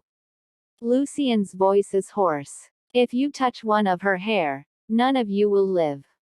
What if I touch it? The man reaches out a big, fluffy hand and gives Nina a hard squeeze on the face. Nina lets out a low cry of pain. Lucian's cold eyes suddenly become bloodthirsty. He wrenches his body to an incredible angle and lifts his leg to kick off the gun behind Nina. He elbows the man in black behind him. Two men in black whistle and more people rush around. Their fists rain down on Lucian. All their strength is used on Lucian. Lucian dodges the fists and tells Nina to run away. Lucian is beaten to the ground and rolls around. Nina has never seen him so humiliated. Nina can't stand it. Enough. She rushes to the group who are beating Lucian. Stop fighting. I just called the police. The police will be here in a minute. A man claps in the black Bugatti beside them. Nina turns around and sees a man in the back seat. The man whistles and all the men in black stop. They bows and calls him, Mr. Gray. Mr. Gray. Before Nina can respond, she hears Lucian's low voice, Dad. Dad. Nina is shocked. Lucian's father was in the car and saw his son being beaten like this by his men. Or are these people in black sent by him? How can there be such a father in the world? Nina is furious at Lucian's swollen face. She rushes to the car and shouts, Are you Lucian's dad? How can you do that? Are you crazy? Will a father do this to his son? The man in the car doesn't speak. Nina's head pops up with a pistol. Stop. Lucian yells behind Nina. If you hurt her, I'll kill you all. Okay. Let's go. Suddenly the man in the car says. He lets them go. The car leaves. All of a sudden, Nina and Lucian are left in the street as if the fierce gun battle has never happened before. Nina. Lucian calls Nina. Nina looks back and sees Lucian lying on the ground. His face is swollen and there is blood on the corner of his mouth. His hair and clothes are in a mess. There is anger in his eyes and he shouts, Why did you meddle? Do you know it was dangerous? You. Nina is about to say that he is ungrateful when Lucian's eyes close. Nina runs quickly to see Lucian is in a coma. Street. Lewis Hospital. Nina walks restlessly around in front of the emergency room. Her hands pinch her clothes unconsciously. It is a breathtaking day. She always thinks Lucian is a spoiled young man, so he is grumpy and cruel. She didn't expect him to have such a father. For no reason, he ordered his men to beat him up and put a gun on his son's head. Nina thinks she's met a crazy family. Miss Morrison. Miss Morrison. Paul, the housekeeper, arrives in a hurry with a group of servants. Nina just called Paul on Lucian's cell phone. She doesn't dare to tell Grandpa Gray because she is afraid that he will get angry and get sick. Miss Morrison, how about young master? I don't know. He is in the process of rescue.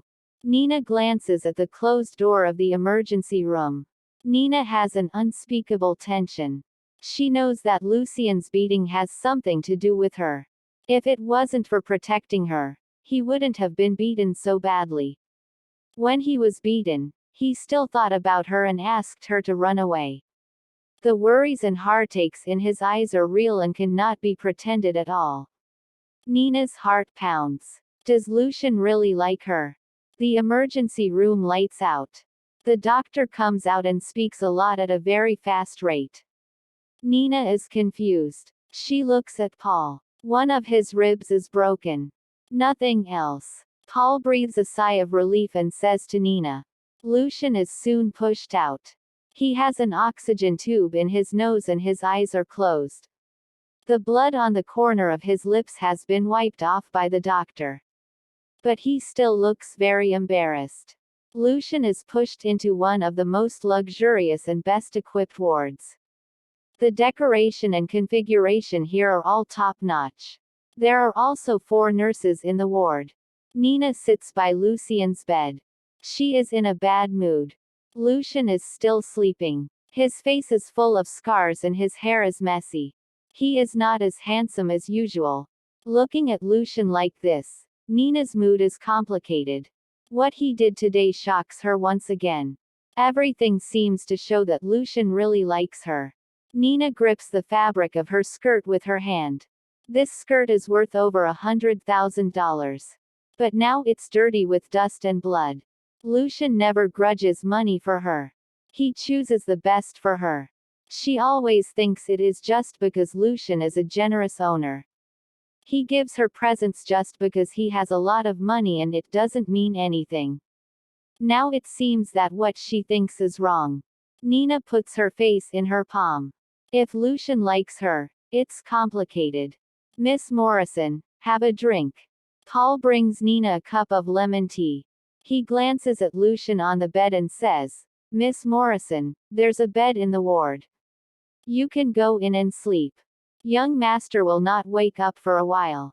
It's okay. I'm not sleepy. Nina thanks in a whisper. How can she sleep at this time? She's not worried about Lucian's condition. But a lot has happened today and she doesn't understand. Arrogant and cold-blooded man in black and mysterious and gloomy Mr. Grey. Isn't Grey family a big consortium? Why are they like the underworld? Nina drinks lemon tea and gently asks, what's wrong with Lucian's dad? Paul seems to have heard something he shouldn't have heard. He looks at Nina sternly and says, Miss Morrison, never say what you shouldn't say. Let it rot in your stomach. ... Who is he? Why can't she mention him? What's the secret of Grey family? Nina can't understand, so she stops thinking. The needle tube for transfusion on the hospital bed is slowly dripping the liquid medicine. Lucian sleeps quietly. His thin lips are slightly dry. Nina soaks the swab in boiling water and dabs it on his lips. She combs his untidy hair with her fingertips. Lucian doesn't wake up until dawn. He looks at Nina with his deep eyes. Are you awake? Nina sits in the chair in front of the bed and looks at him quietly. Yes. Lucian tries to sit up, but suddenly he groans with pain and touches his chest with his big hands. Dad beats him harder and harder. One of your ribs is broken. You'd better stay in bed these days. Nina presses the button on the bed to raise the bed slowly. Damn it. Lucian frowns and swears. Sleep a little longer. Nina whispers to Lucian. The nurses who are supposed to take care of Lucian in turn are asleep on the sofa in the outer room. Nina's white face is full of exhaustion and haggard.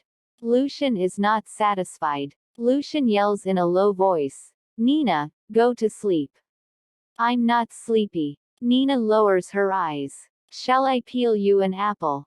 Go to bed. Lucian has a dull pain in his ribs on his chest. Nina ignores his roar and picks up an apple and peels it. Nina, don't you listen to me. Lucian is furious. Do you want to die? The woman is becoming more and more disobedient now.